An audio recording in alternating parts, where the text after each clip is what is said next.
സദാശിവസമാരംഭാം ശങ്കരാചാര്യമധ്യമാം അസ്മദാചാര്യപര്യന്താം വന്ദേ ഗുരുപരമ്പരാം.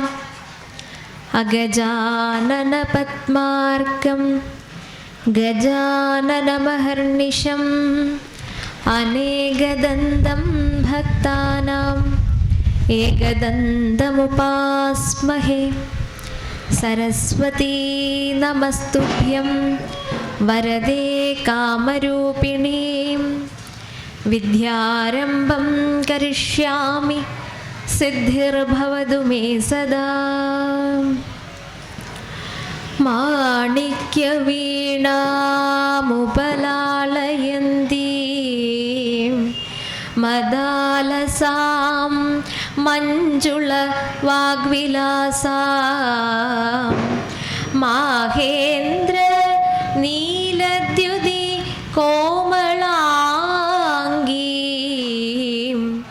മാതംഗകന്യാ മനസാ സ്മരാമി. ചതുർഭുജേ ചന്ദ്രകലാവതംസേ കുചോന്നതേ കുങ്കുമരാംഗശോണേ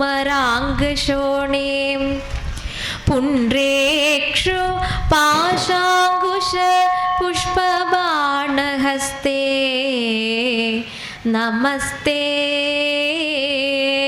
ജഗദേകമാതാ. മാതാമരതകശ്യാമാ മാതംഗീ മതശാലിനി കടാക്ഷയതു കല്യാണി കദംബവനവാസിനി. ജയ മാതംഗതനയേ ജയ നീലോൽപലദ്യുതേ ജയ സംഗീതരസികേ ജയ ലീലാ ശുകപ്രിയേ.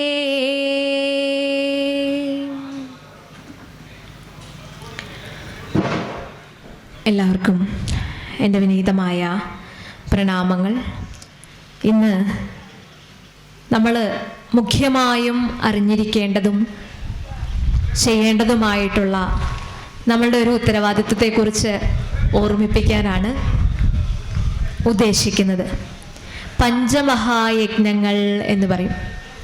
പല സത്സംഗങ്ങളിലായി നിങ്ങൾ കേട്ടിരിക്കുന്ന ഒരു കാര്യം തന്നെയാണ്. പ്രത്യേകിച്ചും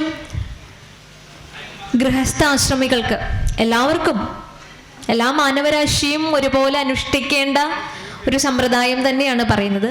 പ്രത്യേകിച്ചും ഗൃഹസ്ഥന്മാർ നിർബന്ധമായും തങ്ങളുടെ ജീവിതത്തിൽ നിത്യകർമ്മങ്ങൾ എന്ന രീതിയിൽ അനുഷ്ഠിക്കേണ്ട യജ്ഞം, 5 യജ്ഞങ്ങൾ. നമ്മളുടെ ഋഷി പരമ്പര അതിനെ പഞ്ചമഹായജ്ഞങ്ങൾ എന്ന് പേര് കൊടുത്തിട്ടുണ്ട്. നമുക്കറിയാം, വൈദിക കർമ്മങ്ങളൊക്കെ തന്നെ നിത്യം, നൈമിത്തികം, കാമ്യം, പ്രായശ്ചിത്തം, ഇങ്ങനെ 4ആയിട്ട് തരംതിരിച്ചിട്ടുണ്ട്. നിത്യകർമ്മങ്ങൾ എന്ന് പറഞ്ഞാൽ നമ്മൾ നിത്യവും അനുഷ്ഠിക്കേണ്ടത്, നിർബന്ധമായും നമ്മുടെ ആക്കേണ്ടത് ആയിട്ടുള്ളൊരു കർമ്മമാണ് എന്ത്? നിത്യകർമ്മം എന്ന് പറയുന്നത്. ഇനി നൈമിത്തിക കർമ്മം എന്ന് പറഞ്ഞു കഴിഞ്ഞാൽ ചില നിമിത്തങ്ങളൊക്കെ കണ്ടുവച്ചാൽ നമ്മൾ അതിനു വേണ്ടി അനുഷ്ഠിക്കേണ്ട കർമ്മങ്ങളാണ് നൈമിത്തിക കർമ്മങ്ങൾ. ഇനി കാമ്യകർമ്മങ്ങൾ യഥേഷ്ടം നമ്മൾ കേട്ടിട്ടുണ്ടാവും. ഇപ്പോൾ പുത്രകാമേഷ്ടി യാഗമൊക്കെ നമ്മൾ കേട്ടിട്ടില്ലേ? സൽസന്താനത്തെ ലഭിക്കുവാൻ വേണ്ടിയിട്ട്, നമ്മളുടെ ചില ആഗ്രഹ പൂർത്തീകരണങ്ങൾക്ക് വേണ്ടിയിട്ട്, നമ്മുടെ വ്യാവഹാരിക ജീവിതത്തിൽ തന്നെ ചില അഭിലാഷങ്ങൾക്ക് വേണ്ടിയിട്ടൊക്കെ നമ്മൾ ചെയ്യേണ്ട കർമ്മങ്ങളാണ് എന്ത്? കാമ്യകർമ്മങ്ങൾ എന്ന് പറയാം. പേര് പോലെ തന്നെയാണത്. ഇനി ഈ പ്രായശ്ചിത്ത കർമ്മങ്ങൾ, വിഹിതമായിട്ടുള്ള എന്തോ നമ്മൾ ചെയ്യാൻ മറന്നു പോവുകയും നമ്മുടെ സ്മൃതി മണ്ഡപത്തിൽ അതില്ല, നമ്മൾ മറന്നു പോയിരിക്കണം. ഇനി നിഷിദ്ധമായ എന്തൊക്കെയോ നമ്മൾ ചെയ്തു കൂട്ടുകയും ചെയ്തിട്ടുണ്ടെങ്കിൽ അതിനൊരു പരിഹാരം എന്ന വണ്ണം പ്രായശ്ചിത്തമായിട്ട് അനുഷ്ഠിക്കുന്ന കർമ്മങ്ങളാണ് അതിലൊക്കെ വരിക. അപ്പൊ നിത്യം, നൈമിത്തികം, കാമ്യം, പ്രായശ്ചിത്തം, ഇങ്ങനെ 4 വിധത്തിൽ നമ്മൾ അതിലെ നിത്യകർമ്മങ്ങളെ കുറിച്ചാണ് ഇന്ന് പറയണത്. അതിൽ നിത്യകർമ്മത്തിലെ വളരെ പ്രധാനപ്പെട്ട പഞ്ചമഹായജ്ഞങ്ങളെ കുറിച്ച്. ഈ യജ്ഞം എന്നുള്ള വാക്ക് ചർച്ച ചെയ്യുന്നതിന് മുൻപ് നമ്മളൊക്കെ കടക്കാരാണ്, നമ്മളൊക്കെ കടം വാങ്ങിയിട്ടുണ്ട്. അതൊക്കെ വീട്ടേണ്ട ചുമതല. ഇപ്പൊ പൈസയായിട്ട് തന്നെ, എന്തെങ്കിലും ദ്രവ്യമായിട്ട് തന്നെ നമ്മൾ ആരോടെങ്കിലും കടപ്പെട്ടു എന്നുണ്ടെങ്കിൽ നമ്മളത് വീട്ടാൻ ബാധ്യസ്ഥരാണോ അല്ലയോ? അല്ലേ? ആണ്. ഇന്നൊക്കെ എന്തെങ്കിലും പൈസ കടം കൊടുത്തിട്ടുണ്ടെങ്കിൽ അത് തിരിച്ച് ചോദിച്ചാൽ നമ്മൾ ശത്രുക്കളാകുന്ന കാലഘട്ടമാണ്. അല്ലേ? അല്ലേ? നമ്മുടെ ജീവിതത്തിലെ അനുഭവങ്ങൾ നമ്മളെ അത് ഇങ്ങനെയുള്ള കാര്യങ്ങളിൽ സാക്ഷ്യപ്പെടുത്തിയിട്ടുണ്ടാവും. പക്ഷെ ഇവിടെ പറയുന്നത് നമ്മൾ നിർബന്ധമായിട്ടും ഓരോരുത്തരും വീട്ടേണ്ട നമ്മുടെ പരമ ഉത്തരവാദിത്വം എന്നൊക്കെ പറയാൻ പറ്റുന്ന ആ ഒരു കടം തീർക്കൽ. ഇപ്പോൾ പല ക്ഷേത്രങ്ങളിലും ഞാൻ ചില ബോർഡുകളൊക്കെ കണ്ടിട്ടുണ്ട്, വഴിപാട് ബോർഡുകൾ. അപ്പോൾ ആ ബോർഡിൽ എഴുതിയിട്ടുണ്ട് ഋഷി ഋണം തീർക്കാൻ വേണ്ടിയിട്ട് ഇന്ന വഴിപാട്. ഋണം എന്ന് പറഞ്ഞു കഴിഞ്ഞാൽ കടം തന്നെയാണ് അല്ലേ? ഋഷി ഋണം, ബ്രഹ്മ കടം തീർക്കാൻ വേണ്ടിയിട്ട് ഇന്ന വഴിപാട്, അല്ലെങ്കിൽ പിതൃകടം തീർക്കാൻ വേണ്ടിയിട്ട് ഇന്ന വഴിപാട്, അല്ലേ? ഇങ്ങനെ ചില വിവരങ്ങളൊക്കെ നിങ്ങളും ശ്രദ്ധിച്ചിട്ടുണ്ടാവും. അതുപോലെ നമ്മളുടെ ഉത്തരവാദിത്തമാണ് അത് നിർബന്ധമായിട്ടും അനുഷ്ഠിക്കുക, ആചാരപരമായിട്ട് അതിനെ കൊണ്ടാടുക എന്നുള്ളത് നമ്മളുടെ ഒരു ചുമതലയും കൂടിയാണ് എന്നുള്ളത്. അതിനെ ഒന്ന് ഓർമ്മിച്ചെടുക്കുക. ഇതെല്ലാവർക്കും അറിയുന്ന ഒരു കാര്യം തന്നെയാണ്. അതിനെ നമ്മൾ ഒത്തുചേർന്ന് ഓർമ്മിച്ചെടുക്കുന്നു എന്ന് മാത്രമാണ്. സ്മൃതിയിൽ ഇങ്ങനെ പറയാറുണ്ട് നമ്മളുടെ ഈ കടങ്ങളെ കുറിച്ച്. അധ്യാപനം ബ്രഹ്മയജ്ഞം, അധ്യാപനം ബ്രഹ്മയജ്ഞം, പിതൃയജ്ഞം സ്തു തർപ്പണം, ദൈവോ ഹോമോ ബലിർബൗതോ നരയജ്ഞം തു പഞ്ചത എന്നാണ് ഈ ശ്ലോകത്തെ കുറിച്ച് പറയുന്നത്. ഈ യജ്ഞങ്ങളെ ഓർമ്മിപ്പിക്കുവാൻ വേണ്ടി പറയുന്നത്. അതിലെ ആദ്യത്തെ കടം ഏറ്റവും പ്രധാനപ്പെട്ട, നമ്മൾ ഒരിക്കലും മടി കാണിക്കേണ്ട ഒരു കാര്യമല്ല, നമ്മൾ അലസതയില്ലാതെ ചെയ്തെടുക്കേണ്ട ഒരു കാര്യമാണ് ബ്രഹ്മയജ്ഞം അഥവാ ഋഷിയജ്ഞം എന്ന് പറയും. ആദ്യം പറഞ്ഞത് ബ്രഹ്മയജ്ഞം അഥവാ ഋഷിയജ്ഞം എന്ന് പറയുന്നു. അധ്യാപനം ബ്രഹ്മയജ്ഞം എന്നാണ് സൂചിപ്പിച്ചിട്ടുള്ളത് ശ്ലോകത്തില്. അപ്പോൾ ബ്രഹ്മയജ്ഞം അഥവാ ഋഷിയജ്ഞം എന്ന് പറഞ്ഞാൽ എന്താണ്? നമ്മൾ പറഞ്ഞു നമ്മളൊക്കെ കടക്കാരാണ് അല്ലേ? ഈ കടം വീട്ടുന്നത് ഈ യജ്ഞങ്ങളിലൂടെയാണ് നമ്മൾ ചെയ്യണത്. ആ ശബ്ദത്തിന് യജ് എന്നുള്ള ധാതുവിൽ നിന്നാണ് യജ്ഞം എന്നുള്ള വാക്ക് തന്നെ ഉണ്ടായിട്ടുള്ളത്.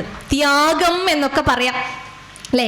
ത്യാഗം എന്നതേ നേട്ടം താഴ്മതാൻ അഭ്യുന്നതി എന്ന് പുകഴ്ത്തുന്ന ഒരു സംസ്കൃതി നമുക്കുണ്ട്. അപ്പോൾ ഈ ത്യാഗം മുഖമുദ്രയാക്കി വെച്ചിട്ടുള്ള സംസ്കാരമാണ് നമ്മുടെ സനാതന ധർമ്മം എന്ന് പറഞ്ഞത്. അതിൽ യാഗമുണ്ട്, യജ്ഞമുണ്ട്, യജ്ഞമുണ്ട്. യാഗം എന്ന് പറഞ്ഞു കഴിഞ്ഞാൽ അത് ശ്രൗത സംബന്ധമാണ്. ശ്രുതി പ്രമാണങ്ങൾ, വേദോപനിഷത്തുക്കൾ അനുശാസിക്കുന്നതിലൂടെ അഗ്നിയിലേക്ക് ദ്രവ്യങ്ങൾ അർപ്പിച്ച് അതാത് ദേവതകൾക്ക് കൊടുക്കുന്ന സങ്കല്പമാണ് എന്ത്? യാഗം എന്ന് പറയുന്നത്. അഗ്നി നിർബന്ധം, അഗ്നി അനിവാര്യം. എന്തിന്? യാഗം ചെയ്യുവാൻ വേണ്ടിയിട്ട്. ഇപ്പൊ കൃതയുഗത്തിലും ത്രേതായുഗത്തിലും ദ്വാപരയുഗത്തിലൊക്കെ നിർബന്ധമായിട്ടും ഈ കാര്യങ്ങളൊക്കെ ചെയ്താൽ മാത്രമേ ഈശ്വര സാക്ഷാത്കാരം ലഭിക്കുമായിരുന്നുള്ളൂ. പിന്നെ ഏറ്റവും എളുപ്പമായിട്ട്, ഏറ്റവും ലളിതമായിട്ട് മാനവരാശിക്ക് മുഴുവൻ ആചരിക്കാൻ സാധിക്കുന്ന, പണ്ഡിതൻ മുതൽ പാമരൻ വരെ ഉള്ളവർക്ക് മുഴുവൻ ഋഷിപരമ്പര സാർവലൗകികമായിട്ട് വിതരണം ചെയ്തിട്ടുള്ളൊരു സംഗതിയാണ് എന്ത്? യജ്ഞം എന്ന് പറയുന്നത്. അതിന് ഉപാധി വേണ്ട. എന്ത് വേണ്ട? ഉപാധി വേണ്ട. നാമജപത്തിലൂടെ ആവാം, ക്ഷേത്ര ദർശനത്തിലൂടെ ആവാം. അത് പഞ്ചമഹായജ്ഞങ്ങളായിട്ട് നമുക്ക് വിതരണം ചെയ്തു. അത് അഗ്നിയിൽ ചെയ്യാം, വായുവിൽ ചെയ്യാം, വെള്ളത്തിൽ ചെയ്യാം. ഇനി ഉപാധികളോടുകൂടിയും ഉപാധികളില്ലാതെയും യജ്ഞം ചെയ്യാം. പക്ഷെ യാഗത്തിന് എന്ത് നിർബന്ധമാണ്? അഗ്നി ഒരു പൗരോഹിത്യം വഹിക്കും. അവിടെ അഗ്നി അതാത് ദേവതകൾക്ക് കൊണ്ടുപോകുവാനുള്ള ഒരു എന്താ പറയുക, നമ്മൾ പോസ്റ്റ് ഓഫീസിൽ അല്ലേ കത്തൊക്കെ പോസ്റ്റ് ചെയ്ത അല്ലേ, അത് കൊണ്ടു കൊടുക്കില്ലേ പോസ്റ്റ്മാൻ, അതവിടെ അതാത് അഡ്രസ്സിൽ കൊണ്ട് എത്തിക്കില്ലേ. അതുപോലെ അതാത് ദേവതകൾക്ക് എത്തിക്കുന്ന ഒരു പോസ്റ്റ്മാന്റെ ഡ്യൂട്ടി ആരാ ചെയ്തിട്ടുണ്ടായിരുന്നത്? അഗ്നിയാണ്. അപ്പൊ അഗ്നി, വരുണൻ, വായു തുടങ്ങിയിട്ടുള്ള പ്രപഞ്ചശക്തികളെ ആരാധിക്കുന്ന ഒരു സംസ്കാരത്തിൽ അടിസ്ഥാനപ്പെടുത്തിയിട്ടുള്ളതാണ് യാഗവും യജ്ഞവും യജ്ഞവും ഒക്കെ. യജ്ഞ എന്ന് പറഞ്ഞാൽ പ്രതിമോപാസന, വിഗ്രഹാരാധനയൊക്കെ അതിൽ വിടും. അപ്പൊ ഇന്ന് നമ്മൾ ചർച്ച ചെയ്യുന്നത് അതിലെ യജ്ഞങ്ങളെ കുറിച്ചാണ്. അപ്പോൾ 5 കടങ്ങളുണ്ട്. 5 കടങ്ങൾ നിർബന്ധമായിട്ട് നമ്മൾ വീട്ടിയിട്ടേ പോകാവൂ എന്നുള്ളതാണ്. അല്ലെങ്കിൽ എന്ത് പറ്റുമെന്ന് പറഞ്ഞാൽ നേരത്തെ പറഞ്ഞ പോലെ ഈ ജനന മരണ സംസാര ചക്രത്തിൽ ഇങ്ങനെ നമ്മൾ കറങ്ങേണ്ടി വരും. അതിൽ ആദ്യത്തെ കടം വീട്ടലാണ് ബ്രഹ്മയജ്ഞം വഴി. ഈ കടം എങ്ങനെ തീർക്കുക? യജ്ഞം ചെയ്തിട്ട്. അതിൽ ആദ്യത്തെ കടം തീർക്കാൻ പോവാണ് ഋഷിമാരോടുള്ള, ഈശ്വരനോടുള്ള, അല്ലെ, ഋഷിഗണങ്ങളോടുള്ള. അവർ സമ്പാദിച്ചു തന്നിട്ടുള്ള എത്ര ഗ്രന്ഥങ്ങളാണ് നമ്മുടെ കയ്യിലുള്ളത്. ഇപ്പൊ നമ്മൾ ചിന്തിക്കാറുണ്ട്, അവരോട് നമുക്ക് കടമുണ്ടോ? നമ്മൾ ഋഷിമാരോട് കടം വാങ്ങിച്ചിട്ടുണ്ടോ? ഇല്ലയെന്ന് വിചാരിക്കണു. പക്ഷേ ഋഷി പരമ്പര നമ്മളുടെ ജീവിതത്തിന്റെ ആത്യന്തികമായ ലക്ഷ്യത്തെ ചൂണ്ടിക്കൊണ്ട് വെറും ഭൗതിക സുഖഭോഗങ്ങൾ അനുഭവിച്ച് ഈ ഉപഭോഗ സംസ്കാരത്തിന്റെ പുറകെ മാത്രം ശ്രദ്ധിക്കാതെ അലൗകികമായിട്ടുള്ള, അഭൗമമായിട്ടുള്ള ഒരു ശക്തിയെക്കുറിച്ച് നിങ്ങൾ അന്വേഷിക്കൂ. അത് നിങ്ങളുടെ ആത്മവസ്തു തന്നെയാണ് എന്ന് ചൂണ്ടിക്കാണിച്ചുകൊണ്ട് എത്ര ഗ്രന്ഥങ്ങൾ നമുക്ക് തന്നു, അല്ലേ? അപ്പൊ ആ ഗ്രന്ഥങ്ങളൊക്കെ വായിച്ചു മനസ്സിലാക്കി അതിനെ പാരായണം ചെയ്ത് ആത്മസാക്ഷാത്കാരത്തിനുള്ള പാത കണ്ടെത്തേണ്ടത് ആരാണ്? ആ കടം അവരോട് വീട്ടേണ്ടത്. അവർ തന്നിട്ടുള്ള ആ വലിയ ഗ്രന്ഥങ്ങൾക്ക്, അവർ തന്നിട്ടുള്ള ആ വലിയ ആചാരാനുഷ്ഠാന പദ്ധതികൾക്ക്, അതൊക്കെ വിധി പോലെ ആചരിച്ച് അവർ തന്നിട്ടുള്ള ഗ്രന്ഥത്തിന് അതിന് കടം വീട്ടേണ്ടത് ആരുടെ കർത്തവ്യമാണ്? നമ്മളുടേതാണ്, അല്ലേ? നമ്മളുടെ അടിസ്ഥാന ഗ്രന്ഥം ഏതാണ്? സനാതന ധർമ്മ വിശ്വാസികളുടെ. ഇപ്പം നമുക്ക് മറ്റു വിശ്വാസികളുടെയൊക്കെ അറിയാം, എപ്പോഴും പ്രഭാഷണത്തിൽ എപ്പോഴും ചോദിക്കാറുള്ള ഒരു വിഷയമാണ്. ഇപ്പം ബൈബിൾ നമുക്കറിയാം ആരുടെ അടിസ്ഥാന ഗ്രന്ഥമാണ്? ക്രിസ്ത്യാനികളുടെ അടിസ്ഥാന ഗ്രന്ഥമാണ് ബൈബിൾ എന്ന് പറയുന്നത്. ഖുർആൻ ആരുടെ അടിസ്ഥാന ധർമ്മമാണ്? ഇസ്ലാം മത വിശ്വാസികളുടെ അടിസ്ഥാനം, അവരെ അടിസ്ഥാനപ്പെടുത്തുന്ന ഒരു മതഗ്രന്ഥമാണത്, അല്ലെ? ഇനി നമ്മളെയൊക്കെ ഈ സനാതന ധർമ്മ വിശ്വാസികൾ എന്ന് പറയുന്ന ഈ ധർമ്മത്തിൽ നമ്മളെയൊക്കെ നിലനിർത്തുന്ന, നമ്മളെ അടിസ്ഥാനപ്പെടുത്തുന്ന ഒരു പ്രാമാണിക ഗ്രന്ഥം ഏതാണ് എന്ന് പറഞ്ഞേ? മഹാഭാരതം, രാമായണം, ഭാഗവതം, ഭഗവത്ഗീത. ഇപ്പൊ തന്നെ നമുക്ക് കുറേ ഗ്രന്ഥങ്ങളുടെ പേരാ പറയാനുള്ളത്, അല്ലേ? ഇതൊക്കെ നമ്മളുടെ ഗ്രന്ഥം തന്നെ. പക്ഷെ നമ്മളെ അടിസ്ഥാനപ്പെടുത്തുന്ന, നമ്മളെ പ്രമാണപ്പെടുത്തുന്ന ഏറ്റവും ബേസിക് എന്ന് പറയുന്ന ഗ്രന്ഥം, ഏറെ കാലപ്പഴക്കമുള്ള ഋഗ്വേദം. വേദമാണ് നമ്മുടെ അടിസ്ഥാന ഗ്രന്ഥം, അല്ലേ? അതിൽ നിന്നുണ്ടായതാണ് നിങ്ങളീ പറഞ്ഞ മഹാഭാരതം, രാമായണം, പുരാണാതിഹാസങ്ങൾ ഒക്കെ അതിൽ നിന്നുണ്ടായിട്ടുള്ളതാണ്. പക്ഷെ ഇനി ആര് ചോദിച്ചാലും നമ്മൾ പറയേണ്ടത് എന്താണ്? അടിസ്ഥാന ഗ്രന്ഥം പോലും നമുക്ക് പറയാൻ പ്രാപ്തിയില്ല എന്ന് വരാൻ പാടില്ല, അല്ലേ? നമ്മളെയൊക്കെ വിശ്വാസപ്പെടുത്തുന്ന ഒന്ന്. ഞാൻ ഈ ഇടയ്ക്കാണ് ഈ ഒരു ആധ്യാത്മിക മേഖലയിലേക്ക് സഞ്ചരിച്ച് തുടങ്ങിയപ്പോൾ മനസ്സിലാക്കിയിട്ടുള്ള ഒരു കാര്യമാണ്. അപ്പോഴാണ് എനിക്ക് തോന്നിയത്, നമ്മൾ നമ്മുടെ അടിസ്ഥാന ഗ്രന്ഥം പോലും ഏതെന്ന് മനസ്സിലാക്കിയിട്ടില്ല, അല്ലേ? ഒരുപക്ഷെ പല കാരണങ്ങൾ കൊണ്ടും ആയിരിക്കാം അത്. ഭഗവത്ഗീതയും ഭാഗവതവും രാമായണവും ഒക്കെ നമ്മളുടെ ഗ്രന്ഥങ്ങൾ തന്നെ. ഇഷ്ടം പോലെ നമുക്ക് ഗ്രന്ഥങ്ങളുണ്ട്. ഒരു പുരുഷായുസ് കൊണ്ട് വായിച്ചു തീർക്കാൻ പറ്റാത്ത ഗ്രന്ഥങ്ങൾ നമുക്ക് ഋഷി പരമ്പര സംഭാവന ചെയ്തിട്ടുണ്ട്. ഇതിൽ ഏതെങ്കിലും ഒരു ഗ്രന്ഥം മതി നമ്മുടെ സാക്ഷാത്കാരത്തിന്, അതിൽ ഒരു ശ്ലോകം മതി നമ്മളുടെ ആത്യന്തികമായ ലക്ഷ്യപ്രാപ്തിക്ക്. അതൊക്കെ ശരി തന്നെ. പക്ഷെ ഇതിന്റെ പേരെങ്കിലും നമ്മൾ അറിഞ്ഞിരിക്കണ്ടേ? വേദം, വിദ് എന്നുള്ള ധാതുവിൽ നിന്ന് ആരംഭിച്ച് നമ്മളെ പ്രജ്ഞാനം ബ്രഹ്മ എന്ന് പറയുന്ന മഹത് വാക്യത്തിലേക്ക് കൊണ്ടുപോകുന്ന ഈശ്വരൻ അറിവാണ്, അറിവാകുന്നു, അല്ലേ? സാ വിദ്യ യാ വിമുക്തയേത് എന്ന് പറഞ്ഞിട്ടുണ്ട്, അല്ലെ? ഏതൊരു വിദ്യാഭ്യാസമാണോ അറിഞ്ഞാൽ അത് നമ്മളെ പല ബന്ധനങ്ങളിൽ നിന്നും മോചിപ്പിക്കുന്നത്, അതാണ് യഥാർത്ഥത്തിലുള്ള അറിവും തിരിച്ചറിവും ഒക്കെ ആയിട്ട് വിരാജിക്കുന്നത്. അതിനെ അറിയാൻ വേണ്ടി, അതിനെ സാക്ഷാത്കരിക്കാൻ വേണ്ടി എത്ര ഗ്രന്ഥങ്ങൾ നമുക്ക് ഋഷിമാര് തന്നു. അപ്പൊ വേദം മുതൽ പുരാണ ഇതിഹാസങ്ങൾ വരെ നമുക്കൊന്ന് പരിചയപ്പെട്ടാലോ, അല്ലേ?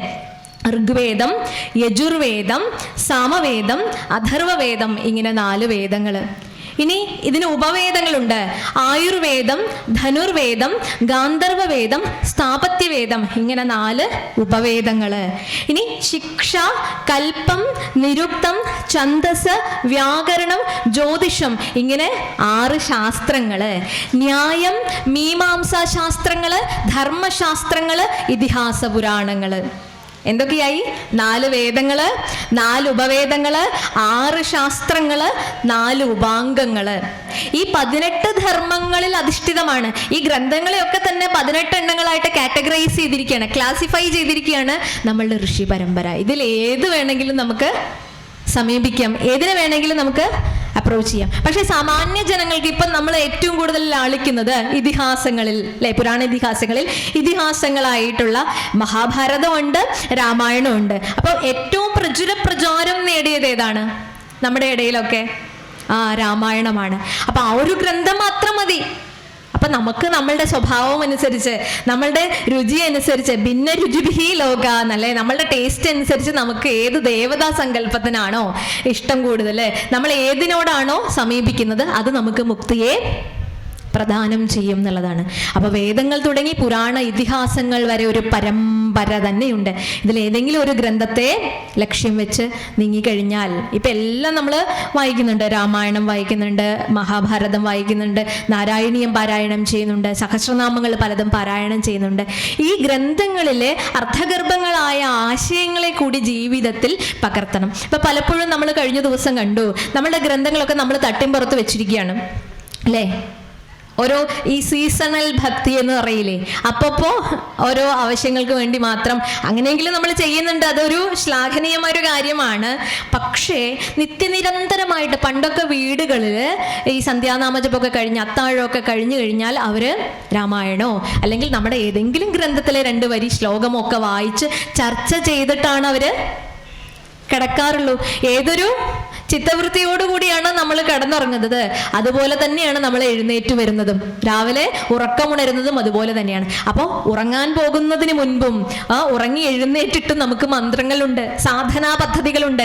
കരാഗ്രയെ വസതയെ ലക്ഷ്മി തൊട്ട് നമ്മൾ രാവിലെ പ്രഭാതത്തിൽ കൈനോക്കി ദേവതകളെ നമ്മൾ ആദ്യം കർമ്മം ചെയ്യുന്നത് കൈകൊണ്ടല്ലേ, എൻ്റേതെന്നും എനിക്കുള്ളതെന്നും നമ്മൾ കാണിക്കുന്നത് കൈ എന്ന ഉപാധിയിലാണ്. അപ്പൊ ആദ്യം തന്നെ നമ്മുടെ ശരീരത്തിലേക്കും നമ്മുടെ മനസ്സിലേക്കും നമ്മുടെ കാർമ്മിക മേഖലയിലേക്കും ഒക്കെ ആദ്യം ദേവതയെ ക്ഷണിച്ചു വരുത്തുകയാണ്. അവരുടെ അനുഗ്രഹത്തെ ഏറ്റുവാങ്ങിക്കൊണ്ട് ഉറങ്ങാൻ പോകുമ്പോൾ കരചരണകൃതം വാത് കായജം കർമ്മജം വാദം തുടങ്ങിയിട്ട് കൈകൊണ്ടും കാലുകൊണ്ടും നമ്മുടെ ഇന്ദ്രിയങ്ങൾ കൊണ്ടും ഒക്കെ ചെയ്തിട്ടുള്ള കർമ്മങ്ങളെ മുഴുവൻ അനുസ്മരിച്ച് അതിലെന്തെങ്കിലും അവിഹിതമായിട്ടുള്ള അല്ലെങ്കിൽ അബദ്ധമായിട്ടുള്ള നിഷിദ്ധമായിട്ടുള്ളത് എന്തെങ്കിലും ഞാൻ ചെയ്തു എന്ന് വെച്ചാൽ അതിനെന്നെ ക്ഷമിക്കണേ എന്ന് യാചിച്ചുകൊണ്ട് പ്രാർത്ഥിച്ചുകൊണ്ടാണ് നമ്മൾ ഒരു ദിവസം നമ്മുടെ കഴിയേണ്ടത് എന്നുള്ളത്. ഇതിനൊക്കെ മന്ത്രങ്ങളും സാധനാ പദ്ധതികളും നമ്മുടെ ഋഷി പരമ്പര തന്നതാണ്. പക്ഷേ നമ്മൾ അവയൊക്കെ നമ്മുടെ അപ്പപ്പുള്ള ആവശ്യങ്ങൾക്ക് മാത്രമാണ് ഉപയോഗിക്കുന്നത്. വൃശ്ചിക മാസം വരുമ്പോൾ അയ്യപ്പനോട് എന്തെന്നില്ലാത്തൊരു ഭക്തി, അത് കഴിഞ്ഞു. ഇപ്പൊ രാമായണ മാസമൊക്കെ ഇപ്പൊ മീഡിയ വളരെ സജീവമായതുകൊണ്ട് ഒരാഴ്ചത്തെ പൊലിപ്പിക്കലാണ്, ഒരാഴ്ചത്തെ ഗംഭീരമായിട്ടുള്ള എന്തൊക്കെയോ ഈ പുറംമോടി എന്ന് പറയുന്നില്ലേ, ഭൗതികമായിട്ടുള്ള ഉപരിപ്ലവമായിട്ടുള്ള എന്തൊക്കെയോ ചില കാര്യങ്ങൾ മാത്രമാണ്. പാരായണം എന്നും ചെയ്യുന്നവർ സ്ഥിരമായിട്ട് ചെയ്തുകൊണ്ട് പോകണു എന്ന് മാത്രമേ ഉള്ളൂ.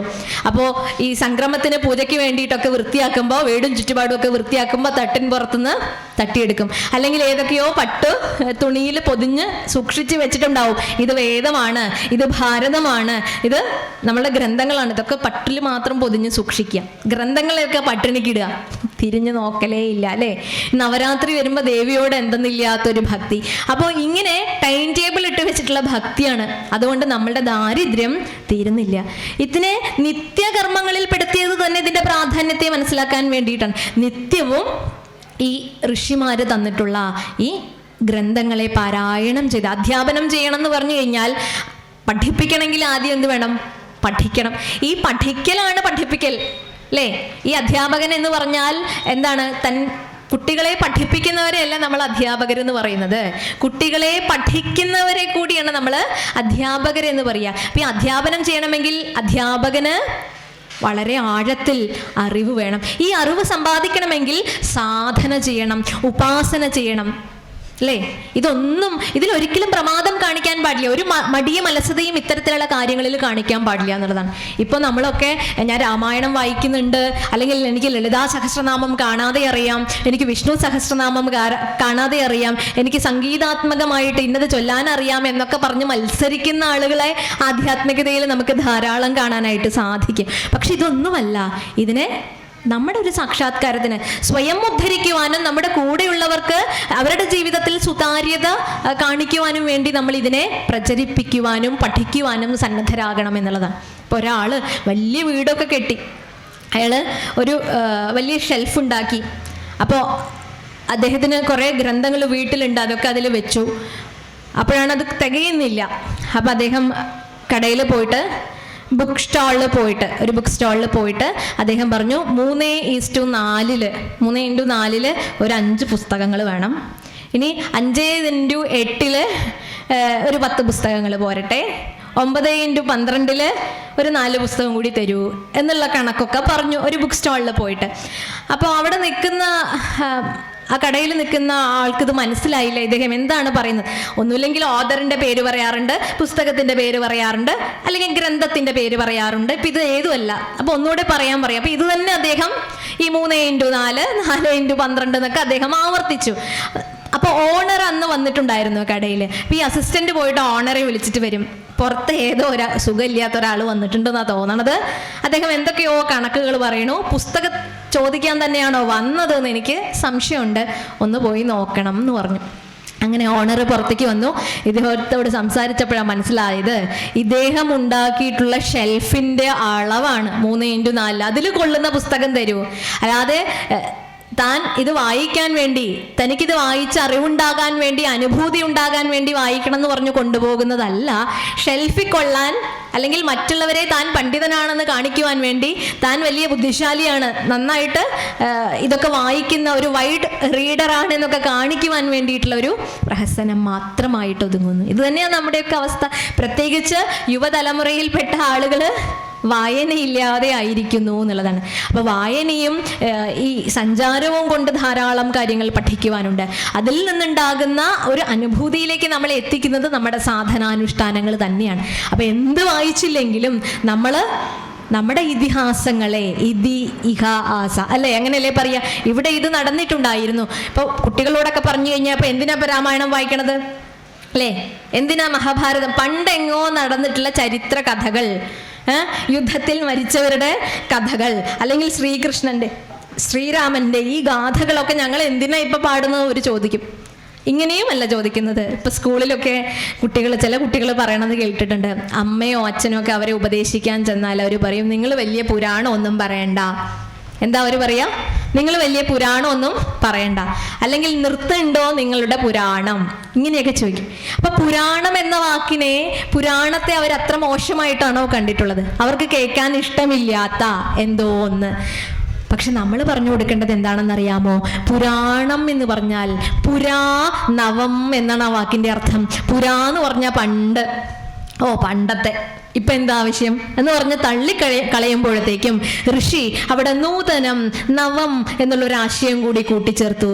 നൂതനം, പണ്ടത്തെ കഥകളാണെങ്കിലും പണ്ട് നടന്ന കാര്യങ്ങളാണെങ്കിലും നമ്മളുടെ ഓരോരുത്തരുടെയും അനുഭവത്തിൽ വരുമ്പോൾ പുതിയത് എന്നർത്ഥം, സമകാലിക പ്രസക്തി ഉള്ളത് എന്നർത്ഥം. വ്യാസോച്ഛിഷ്ടം ജഗൽ സർവം എന്ന് നമ്മൾ പറയാറുണ്ട് അല്ലേ. വ്യാസമഹർഷിയുടെ ഉച്ഛിഷ്ടമാണ് ഈ പ്രപഞ്ചം എന്ന് പറയാറുണ്ട്. എന്തുകൊണ്ടാ? അദ്ദേഹം പറഞ്ഞത് മാത്രമേ ഇന്ന് ലോകത്തുള്ളൂ. അദ്ദേഹം പറയാത്തതായിട്ട് ഒരു കാര്യവും ഇന്ന് ലോകത്ത് നടക്കുന്നില്ല. അതിലുള്ള കഥാപാത്രങ്ങളൊക്കെ തന്നെയാണ് നമ്മൾ. ശ്രീകൃഷ്ണനും ഈ ശ്രീരാമനും കംസനും കുംഭകർണനും കുചേലനും ദുര്യോധനനും അർജുനനും ഒക്കെ എല്ലാത്തിൻ്റെയും പ്രതിസ്ഫുരണങ്ങളെ ഈ ലോകത്ത് കാണാനായിട്ട് സാധിക്കും. നമ്മുടെ ഉള്ളിൽ തന്നെ നമ്മൾ ചിലപ്പോൾ കൃഷ്ണനാ, നമ്മുടെ ഉള്ളിൽ തന്നെ നമ്മൾ ചിലപ്പോൾ ദുർഭാവങ്ങളൊക്കെ വന്നു കഴിഞ്ഞാൽ ദുര്യോധനനാ അല്ലേ. നമ്മൾ തന്നെ പല പ്രതിസന്ധികളിലും പെട്ട് അർജുനനാ അല്ലേ.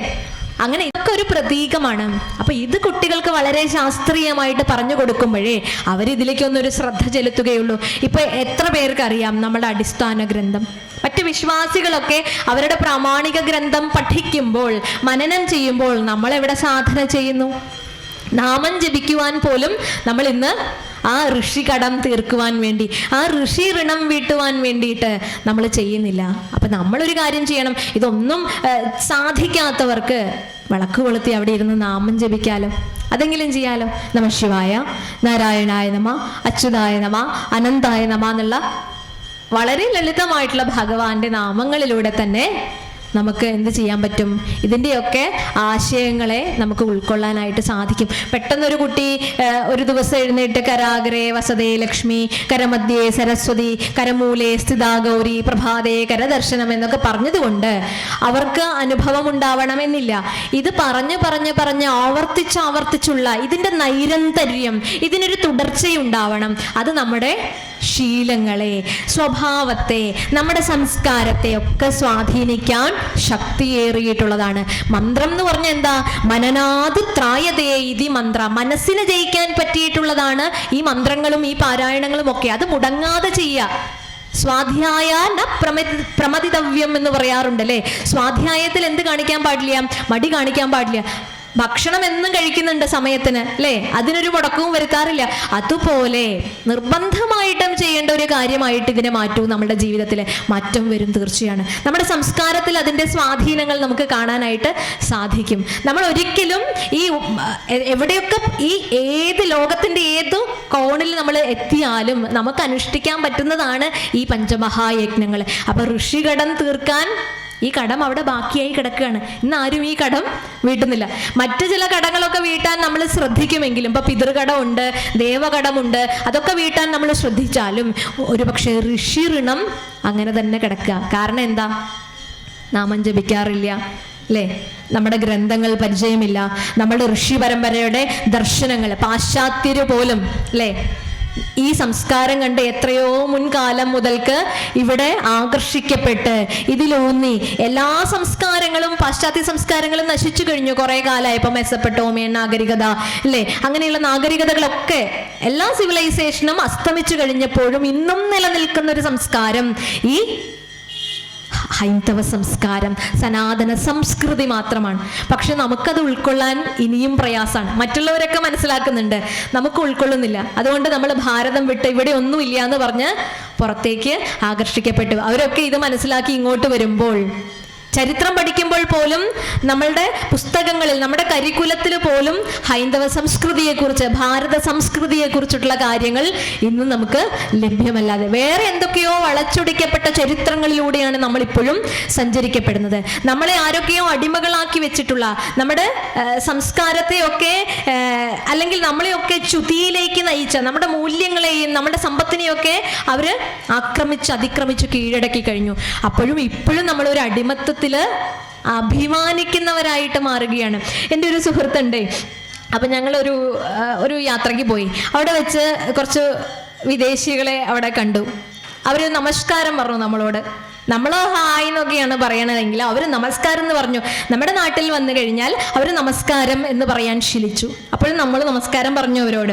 അപ്പോൾ ഇത് കണ്ടപ്പോൾ വേറെ എത്രയോ സെലിബ്രിറ്റികൾ, വേറെ എത്രയോ സുഹൃത്തുക്കൾ, നയനാനന്ദകരമായിട്ടുള്ള പല കാര്യങ്ങളും അവിടെ ഉണ്ടായിരുന്നു. പക്ഷേ ഈ കുട്ടിക്ക് ഇഷ്ടം അവരുടെ ഒപ്പം പോയി ഒന്ന് ഫോട്ടോ എടുത്താൽ കൊള്ളാമെന്നായിരുന്നു. നല്ലൊരു ആഗ്രഹമൊക്കെ നടക്കട്ടെ, അല്ലേ? അവരെ കാണുമ്പോൾ ഒരു പ്രത്യേകിച്ചുള്ള കൗതുകം, അവരുടെ ഡ്രസ്സിങ് സ്റ്റൈൽ ആവട്ടെ, അവരുടെ രൂപഭംഗിയാവട്ടെ, എന്തായാലും അതിനോട് ആകർഷിക്കപ്പെട്ട് ഫോട്ടോ എടുക്കുന്നു. പക്ഷേ അതുകൊണ്ടാണ് വിചാരിക്കുന്നത് ഇപ്പോഴും ഭാഷ കൊണ്ട് അവർ നമ്മളെ കീഴ്പ്പെടുത്തിക്കൊണ്ടിരിക്കുകയാണ്. ആ ഭാഷയുടെ അടിമ ആണ് നമ്മളിപ്പോഴും. അവരിവിടെ വിട്ടുപോയി ഭരിച്ചു കഴിഞ്ഞു. എന്തൊക്കെയോ അവരുടെ ഉച്ചിഷ്ടങ്ങൾ ഉണ്ടായിരുന്നു. ചർവിത ചർവണം പോലെ നമ്മളിപ്പോഴും അത് ചവച്ചുകൊണ്ടിരിക്കുന്നു.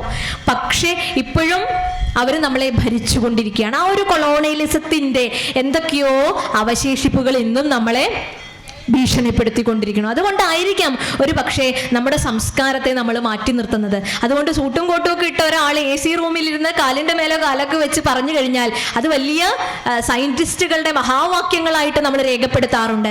പക്ഷേ കോണകമുടുത്ത ഋഷിമാര്, അല്ലേ, കൗപീനം ധരിച്ച ഋഷിമാര് ഹിമാലയ പ്രാന്തങ്ങളിൽ ഇരുന്നു കൊണ്ട് അവരുടെ രചനകള്, അവര് നമ്മളോട് വിളിച്ചു പറഞ്ഞ കാര്യങ്ങള്, ഈ ലോകത്തിന്റെ അപ്പുറത്തേക്ക് സഞ്ചരിക്കാൻ, കാലാതീതമായി സഞ്ചരിക്കുവാനുള്ള ശക്തിവിശേഷത്തെ പറ്റി നമ്മളോട് പറഞ്ഞപ്പോൾ നമുക്ക് അവരെ ഒരു വിലയില്ല. വിശ്വാമിത്ര മഹർഷി പറഞ്ഞു എന്നാൽ, അല്ലെങ്കിൽ അഗസ്ത്യ മഹർഷി പ്രകാരം പറഞ്ഞിട്ടുണ്ട്, വേദവ്യാസ മഹർഷി പ്രകാരം നമ്മളോട് പറഞ്ഞിട്ടുണ്ടെന്ന് പറഞ്ഞു കഴിഞ്ഞാൽ ഇതൊക്കെ ഒരു 60-65 കഴിഞ്ഞ് കേൾക്കാനുള്ള എന്തൊക്കെയോ കാര്യങ്ങളാണ്, ഇപ്പം ഇതൊന്നും വേണ്ടാന്ന് പറഞ്ഞു. നേരെ മറിച്ച് ഇവരൊക്കെ സയന്റിസ്റ്റുകളാണ്. നമ്മുടെ ഋഷിമുനിമാർ ഫിലോസഫേഴ്സ് ആണ്, സയന്റിസ്റ്റുകളാണ്, ഏറ്റവും വലിയ സൈക്കോളജിസ്റ്റുകളാണ്. അവർ ഈ മനസ്സ് എന്ന് പറയുന്ന പ്രഹേളികയെ പഠിച്ചവരാണ്. ഇതാണ് ഏറ്റവും മെരുക്കാൻ പാടുള്ളൊരു സംഗതി. നമ്മുടെയൊക്കെ മനസ്സാണ്. ഒരു ശിഷ്യൻ മന്ത്രം പഠിക്കുവാൻ വേണ്ടി, സിദ്ധി നേടുവാൻ വേണ്ടി ഒരു ഗുരുവിൻ്റെ അടുക്കലേക്ക് പോയി പണ്ട്. അദ്ദേഹത്തിൻ്റെ ലക്ഷ്യം ഗുരുവിനെ പോലെ സിദ്ധനാകുക, അല്ലേ? എന്നിട്ട് മറ്റുള്ളവരുടെ ഇടയിൽ കുറച്ച് മാജിക് ഒക്കെ കാണിക്കുക, ഇത് ഉപയോഗിച്ചുകൊണ്ട് എല്ലാവരുടെയും കണ്ണിൽ പൊടിയിടുക എന്നൊക്കെയായിരുന്നു അദ്ദേഹത്തിൻ്റെ ലക്ഷ്യം. ഈ ലക്ഷ്യം വെച്ചുകൊണ്ടാണ് ഗുരുവിനെ കാണാൻ പോയത്. അവിടെ എത്തി ഗുരുനാഥന്റെ ഗൃഹത്തിൽ ഗുരു ശുശ്രൂഷയൊക്കെ ചെയ്ത് കുറച്ചു കാലം ഇങ്ങനെ കഴിഞ്ഞു. അങ്ങനെ ഇരിക്കുന്ന സമയത്താണ് ഗുരുവിനോട് എങ്ങനെയാ ചോദിക്കുക, മന്ത്രം തരുമോ, അങ്ങനെ അങ്ങയെ സിദ്ധനാക്കിയതുപോലുള്ള മന്ത്രം എനിക്ക് തരൂ, എങ്ങനെ ചോദിക്കും എന്നൊക്കെ ആലോചിച്ചിങ്ങനെ ഇരുന്നു. പക്ഷെ ഒടുവിൽ ചോദിച്ചു. ഒരു 5 വർഷമൊക്കെ കഴിഞ്ഞപ്പോൾ ചോദിച്ചു, ഗുരുനാഥ അങ്ങയെ സിദ്ധനാക്കിയ മന്ത്രം എന്നെ കൂടി ഒന്ന് പഠിപ്പിച്ചു തരുമോ എന്ന് പറഞ്ഞു. അതിനെന്താ, അത് 3 വരി പറഞ്ഞു കൊടുത്തു. എന്താ? ബുദ്ധം ശരണം ഗച്ഛാമി, ധർമ്മം ശരണം ഗച്ഛാമി, സംഘം ശരണം ഗച്ഛാമി എന്ന് പറഞ്ഞ 3 വരികൾ അദ്ദേഹം പറഞ്ഞു കൊടുത്തു ശിഷ്യന്. ശിഷ്യൻ ഇത് കിട്ടിയതും ഓടാൻ നിൽക്കുക. കാരണം ഇത് പോയി ചൊല്ലി സിദ്ധി ഉണ്ടാക്കിയിട്ട് വേണം എനിക്ക് എല്ലാവരുടെ മുൻപിൽ വന്ന ആളാവാൻ എന്നുള്ള രീതിയിലാണ്. അപ്പോൾ ഗുരു പോകുന്നതിന് മുൻപായിട്ട് പറഞ്ഞു, ഒന്ന് നിൽക്കണേ, ഈ മന്ത്രം ചൊല്ലുന്നതിന് മുൻപ് 3 നിബന്ധനകളുണ്ട്, അതുകൂടി ശ്രദ്ധിച്ചിട്ട് പോകൂന്ന്. അപ്പം എന്തൊക്കെയാ കേൾക്കട്ടെ എന്ന് പറഞ്ഞു. കണ്ണടച്ച് വേണം ചൊല്ലാൻ. ഓ, ഇതൊക്കെ എത്ര കേട്ടിരിക്കണോ, ഒന്ന് വേഗം പറയൂ ഗുരുനാഥ, കാരണം പോയിട്ട് ധൃതിയുണ്ട്, ഇത് ചൊല്ലിയിട്ട് വേണം സിദ്ധനാവാൻ. ഇങ്ങനെയൊക്കെയുള്ള ആഗ്രഹങ്ങൾ വെച്ചിട്ടാണ് ഇതിനെ സമീപിക്കുന്നത്. പിന്നെ പറഞ്ഞു, നീ സുഖാസനത്തിൽ ഇരുന്നിട്ട് വേണം ഇത് ജപിക്കാനായിട്ട്. ഓ, ഇതൊക്കെ എത്ര ഞാൻ കേട്ടിരിക്കണോ, ഇതൊക്കെ എന്നെ കൊണ്ട് ഈസി ആയിട്ട് സാധിക്കുന്ന കാര്യങ്ങളാണ്. ഇനി പറഞ്ഞു, 3ാമത്തെ കണ്ടീഷൻ വളരെ എളുപ്പമാണ്. നീ ഈ മന്ത്രം ചൊല്ലുമ്പോൾ കുരങ്ങനെ പറ്റി ചിന്തിക്കാനേ പാടില്ല എന്ന് പറഞ്ഞു. ഉടനെ ശിഷ്യൻ ഇത് കേട്ടപ്പോഴാണ് ദേഷ്യം വന്നത്. ഗുരുനാഥ എന്തായി പറയണേ, ഞാൻ എൻ്റെ ജീവിതത്തിൽ ഇതുവരെ കുരങ്ങുകളെ പറ്റി ചിന്തിച്ചിട്ടേ ഇല്ല, ഇനി ഞാൻ ചിന്തിക്കാനും പോണില്ല, ഇതൊന്നും പറയേണ്ട ആവശ്യമില്ല, ഈ 3 കണ്ടീഷനും ഈ 3 നിബന്ധനകളും എനിക്ക് മനഃപ്പാഠമായി, ഞാനിതാ പോകുന്നു എന്ന് പറഞ്ഞ് ഗുരുവിൻ്റെ വീട്ടിൽ നിന്നും തൻ്റെ വീട്ടിലേക്ക് ഓടുകയാണ്. ചെറിയ കുറ്റിക്കാടുകളുടെ ഇടയിലൂടെ ഓടുമ്പോഴേ ഈ മന്ത്രം മറക്കാതിരിക്കുവാൻ വേണ്ടി ഉച്ചരിച്ചു കൊണ്ടേയിരുന്നു. പക്ഷെ എന്ത് പറ്റിയെന്നറിയാമോ? എന്താണോ ചെയ്യണ്ട എന്ന് പറഞ്ഞത് അത് തന്നെ മനസ്സിലേക്ക് ഓടി വന്നുകൊണ്ടിരുന്നു. കറുത്തതും ചുമന്നതും വാലുള്ളതും വാലില്ലാത്തതും മരം ചാടുന്നതും പുറം ചൊറിയുന്നതുമായ ധാരാളം കുരങ്ങന്മാർ. ഇതുവരെ കുരങ്ങിനെ പറ്റി ജീവിതത്തിൽ ആലോചിക്കാത്ത ഒരാള് എന്തിനെക്കുറിച്ച് നീ ചിന്തിക്കരുത് എന്ന് പറഞ്ഞു, അതിനെ തന്നെ ചിന്തിക്കാനായിട്ട് തുടങ്ങി. തുടർന്ന് വീട്ടിലെത്തുമ്പോഴത്തേക്കും മനസ്സിന്റെ നിയന്ത്രണം പൂർണ്ണമായും നഷ്ടപ്പെട്ട് ഒരു കുരങ്ങിനെ പോലെയായി. ഇല്ലേ, ചഞ്ചലാത്മിക മന എന്ന് പറയുന്ന പോലെ ചഞ്ചലമായ മനസ്സിൽ ഒന്നും കയറില്ല, ഒന്നും വരില്ല, എന്ത് മന്ത്രം കിട്ടിയിട്ടും കാര്യമില്ല. അപ്പൊ മനസ്സിനെ നിയന്ത്രിക്കാനുള്ള പാഠവം വരണമെങ്കിൽ ആ മന്ത്രത്തിൽ ശ്രദ്ധ വേണം, ഗുരുനാഥന്റെ അനുഗ്രഹം വേണം, ഗുരു ശുശ്രൂഷ എന്ന ഭാവം വേണം ആദ്യം. ഇത് സിദ്ധിയിൽ മാത്രം ആലോചിച്ച് ശ്രദ്ധ തെറ്റി മനസ്സിന്റെ നിയന്ത്രണവും നഷ്ടപ്പെട്ട അവസ്ഥയിലായി. ഇതുകൊണ്ടാണ് ഈ വാനരന്മാരെയൊക്കെ രാമായണത്തിൽ കാണിച്ചു തന്നിട്ടുള്ളത്. എന്തുകൊണ്ടാണ്? നമ്മുടെ മനസ്സിന്റെ പ്രതീകമാണ് അല്ലേ? നമ്മുടെ മനസ്സ് വാനരനെ പോലെയാണ്. ഒരു ഭാഗത്ത് ഒതുങ്ങിയിരിക്കുവോ വാനരന്മാര്? മരം ചാടിയിട്ടും പുറഞ്ചൊറിഞ്ഞിട്ടും കളിച്ചിട്ടും ഒക്കെ ഇങ്ങനെ ഇരിക്കും, ഒതുങ്ങിയിരിക്കില്ലേ ഒരു ഭാഗത്ത്? അതുപോലെ നമ്മുടെ മനസ്സ്, നമ്മൾ ഫിസിക്കലി എല്ലാവരും ഇവിടെ ഉണ്ടെങ്കിലും നമ്മുടെ മനസ്സുകൊണ്ടൊക്കെ നമ്മൾ ചിലരിപ്പോൾ അടുക്കളയിൽ ഉച്ചയ്ക്ക് അല്ലെങ്കിൽ വൈകുന്നേരം എന്താണ് വയ്ക്കുക, കുട്ടികളൊക്കെ സ്കൂൾ വിട്ട് വരുമ്പോഴേക്കും അവിടെ എത്തിയിട്ട് എന്തൊക്കെയോ പണിയുണ്ടെന്ന് ചിന്തിക്കണം, ഇത് എപ്പോഴാണ് നിർത്തുക എന്നൊക്കെ ചിന്തിക്കണവരുണ്ടാവും. ഇതൊക്കെ ഓരോരുത്തരും കുറ്റമായിട്ട് പറയുന്നതല്ല, നമ്മുടെ മനസ്സ് അങ്ങനെയാണ്. അതിനെ പഠിക്കാൻ സാധിക്കില്ല. ഇന്നത്തെ ഭൗതിക ശാസ്ത്രകാരന്മാർക്ക് ശരീരം കുത്തിക്കേറി മുറിച്ചാൽ പോലും കാണാൻ പറ്റാത്ത ഒരു സംഗതി, അതിനെ നമ്മുടെ സനാതനധർമ്മം പറയുന്നു മനഃഷ്ടാണി ഇന്ദ്രിയാണി, 6ാമത്തെ ഇന്ദ്രിയമായിട്ട് പറയുന്നു. ഈ ഇന്ദ്രിയത്തെ എങ്ങനെ ദമനം ചെയ്യാം? അതിന് സാധനാ പദ്ധതികൾ ആരാ അറേഞ്ച് ചെയ്തത്? നമ്മളുടെ ഋഷിമുനിമാര്. പക്ഷെ നമ്മൾ അതിനെ കേൾക്കാൻ തയ്യാറാവുന്നില്ലല്ലോ. ഇനി ആ ഋഷി വചനങ്ങളെ, ആ ഋഷി പ്രമാണങ്ങളെ നമ്മുടെ ജീവിതത്തിലേക്ക് എങ്ങനെ ആവിഷ്കരിക്കാമെന്ന് നമ്മൾ പഠിക്കണ്ടേ? അതാണ് നമ്മളുടെ ജീവിതത്തിലെ വ്രതം, അതാണ് നമ്മളുടെ ജീവിതത്തിലെ സാധന. ഇത് നിത്യനിരന്തരമായിട്ട് ചെയ്യുമ്പോൾ ഋഷി ഋണം, ഋഷി കടം നമ്മൾ വീട്ടും. എന്ത് ചെയ്തിട്ട്? ഋഷി യജ്ഞം ചെയ്തിട്ട്, അഥവാ ബ്രഹ്മയജ്ഞം ചെയ്തിട്ട് നമുക്ക് ഈ കടം വീട്ടാനായിട്ട് പറ്റും. അപ്പോൾ വ്രതങ്ങൾ എടുക്കുക, പാരായണം ചെയ്യുക, ഇത് തുടർച്ചയായി നമ്മുടെ ജീവിതത്തിൽ അനുവർത്തിക്കുക. അപ്പം നേരത്തെ നമ്മൾ കഴിഞ്ഞ ദിവസമൊക്കെ പറഞ്ഞതാണ്, വ്രതം എന്ന് പറഞ്ഞാൽ നമ്മുടെ ഏകാദശി ഇന്ദ്രിയങ്ങളുടെ ശുദ്ധി കൂടിയാണ്. നമുക്ക് എത്ര ഇന്ദ്രിയങ്ങളുണ്ട്? 11 ഇന്ദ്രിയങ്ങളായിട്ടാണ് പറയപ്പെടുക സാധാരണ. 11 ഇന്ദ്രിയങ്ങളുടെ രഥമാണത്രേ നമ്മുടെ ഓരോരുത്തരുടെയും ശരീരം. ഏതൊക്കെയാണ്? കണ്ണ്, കാത്, മൂക്ക്, നാക്ക്, ത്വക്ക്, പഞ്ചേന്ദ്രിയങ്ങൾ എന്ന് പറഞ്ഞല്ലേ, സെൻസ് ഓർഗാൻസ്, പഞ്ചജ്ഞാനേന്ദ്രിയങ്ങൾ എന്ന് പറയും. ഇനി 6ാമത്തെ ഇന്ദ്രിയമായിട്ട് മനസ്സിനെ നമ്മൾ പറഞ്ഞു. ഇനി 5 കർമ്മേന്ദ്രിയങ്ങളുണ്ട്. നമ്മളുടെ വാക്ക്, നമ്മുടെ കയ്യ്, കാല്, പായു, ഉപസ്ഥം, 2 വിസർജനേന്ദ്രിയങ്ങൾ, 5 കർമ്മേന്ദ്രിയങ്ങൾ. പലപ്പോഴും സംശയം വരാം. എനിക്ക് ആദ്യം ഒരു സംശയം ഉണ്ടായിരുന്നു, ഈ വാക്ക് എങ്ങനെയാ ഇന്ദ്രിയാവുക അല്ലേ? വാക്ക് എങ്ങനെയാ ഇന്ദ്രിയാവുക സംശയം ഉണ്ടായിരുന്നു. പിന്നെ ഞാൻ മനസ്സിലായത്, ഒരു ദിവസം ഒരു പേപ്പർ എടുത്ത് നോക്കിയപ്പോൾ അതിൽ എഴുതിയിരിക്കുന്നു, വാക്കേറ്റവും വാക്കേറ്റത്തിനെ തുടർന്ന് കയ്യാങ്കളിയും ഉണ്ടായി. അപ്പോൾ മനസ്സിലായി ഇതൊരു ഇന്ദ്രിയം ആയിട്ട് കൂട്ടാൻ പറ്റുന്നത്. കയ്യാങ്കളിയല്ല, ആദ്യം കൈകൊണ്ടുള്ള പ്രയോഗമല്ല ഉണ്ടായത്, ആദ്യം വാക്ക് തർക്കാണ്. അപ്പൊ മനസ്സിലായില്ലേ? ഇത് നമ്മളെ കൊണ്ട് എപ്പോഴും പറയാത്രേ, പല്ലെപ്പോഴും നാവിനോട് പറയും, നീ അടങ്ങിയിരുന്നില്ലെങ്കിൽ, നീ മര്യാദയ്ക്ക് സംസാരിച്ചില്ലെങ്കിൽ അടികൊള്ളുന്നത് എനിക്കായിരിക്കും, എനിക്ക് എന്നെ ശ്രദ്ധിക്കണ്ടേ എന്ന് എപ്പോഴും പറയൂത്രേ. അതുപോലെ നമ്മളുടെ പഞ്ചകർമ്മേന്ദ്രിയങ്ങള്, പഞ്ചജ്ഞാനേന്ദ്രിയങ്ങള് പ്ലസ് മനസ്സാകുന്ന 11 ഇന്ദ്രിയങ്ങളുടെ രഥം, ഈ 11 ഇന്ദ്രിയങ്ങളെ നിയന്ത്രിക്കുന്ന ദിവസമാണ് ഏകാദശി എന്ന് പറയുന്നത്. ഏകാദശം എന്ന് പറഞ്ഞാൽ എത്രയാ? 11 അല്ലേ? ഈ ഇന്ദ്രിയങ്ങളിൽ ഏതെങ്കിലും ഒന്നിനെ നിയന്ത്രിക്കണതേ നമ്മുടെ വ്രതം അല്ലേ? അന്നുകൊണ്ട് കണ്ണുകൊണ്ട് ഈ ഭോഗവിഷയങ്ങൾ ശ്രദ്ധിക്കാണ്ടിരിക്കുക. പറ്റുമെങ്കിൽ കഴിവതും ഈ മീഡിയ, വാട്സപ്പ്, ഫേസ്ബുക്ക് സംഗതികൾ കാണാതിരിക്കുക. ഇനി ഇതിൽ ജോലി ചെയ്യണവർക്ക് നിവൃത്തിയില്ല, അത് തന്നെ ഭഗവാൻ എന്ന് വിചാരിക്കുക, അത്രയേ ഉള്ളൂ. അപ്പൊ കണ്ണുകൊണ്ട് നമ്മൾ ഭഗവാനെ കാണുന്ന ദിവസം അതൊരു വ്രതമല്ലേ? ഓരോ ഇന്ദ്രിയത്തിനായിട്ട് പതുക്കെ പതുക്കെ നിയന്ത്രിച്ചെടുക്കാം. ഇനി അന്ന് നാവ് കൊണ്ട് ആവശ്യമില്ലാത്ത കാര്യങ്ങളൊന്നും ചർച്ച ചെയ്യാണ്ടിരിക്കുക, അത് ഭഗവത് വിഷയമായിട്ട് ഭഗവത് കഥകൾ കഥിക്കാൻ വേണ്ടി ഉപയോഗിക്കുക, അല്ലെങ്കിൽ മൗനമായിട്ടിരിക്കുക. മനസ്സുകൊണ്ട് ഭഗവത് നാമം, ഭഗവത് കഥകൾ ഇങ്ങനെ ചിന്തിച്ചു കൊണ്ടിരിക്കുക. കാതുകൊണ്ട് ഭഗവത് നാമങ്ങളും കീർത്തനങ്ങളും ശ്രവിക്കാനായിട്ട് ശ്രദ്ധിക്കുക. പാരായണം ചെയ്യുന്നതും അത് തന്നെയാവട്ടെ. ആ ഒരു അനുഭൂതി എപ്പോൾ നമുക്കുണ്ടാകുന്നുവോ അതാണ് ഏകാദശി. ഏകാദശി മാത്രമല്ല, ഏതൊരു വ്രതത്തിൻ്റെയും ജീവിതത്തിൻ്റെയും അർത്ഥം അത് തന്നെയാണ് എന്നുള്ളതാണ്. ഇപ്പം ചിലർക്കൊക്കെ അവരുടെ പ്രാരബ്ധങ്ങൾ കൊണ്ട് ഇതൊന്നും ചെയ്യാനായിട്ട് സാധിക്കില്ല. ഒരു വ്രതം എടുത്താൽ ചിലപ്പോൾ അമ്പലത്തിൽ വരാൻ പറ്റിയെന്ന് വരില്ല, ചിലപ്പോൾ ആശ്രമത്തിൽ പോകാൻ പറ്റിയെന്ന് വരില്ല, ചിലപ്പോൾ പാരായണം ചെയ്യാൻ സാധിച്ചു എന്ന് വരില്ല. കാരണം അത്ര കണ്ട് കർമ്മത്തിൽ, ബന്ധനത്തിൽ, പ്രാരബ്ധത്തിലൊക്കെ കിടക്കുന്ന ഇഷ്ടം പോലെ ആളുകൾ ഉണ്ടാവില്ലേ? അവർക്കൊക്കെ വേണ്ടിയിട്ട് നമ്മുടെ ഋഷിമാരുടെ കാരുണ്യം ഒന്ന് ആലോചിച്ച് നോക്കൂ. അവർ പറഞ്ഞു, ശിവമാനസ പൂജ എന്ന് പറഞ്ഞിട്ടുള്ളൊരു കൃതിയുണ്ട്.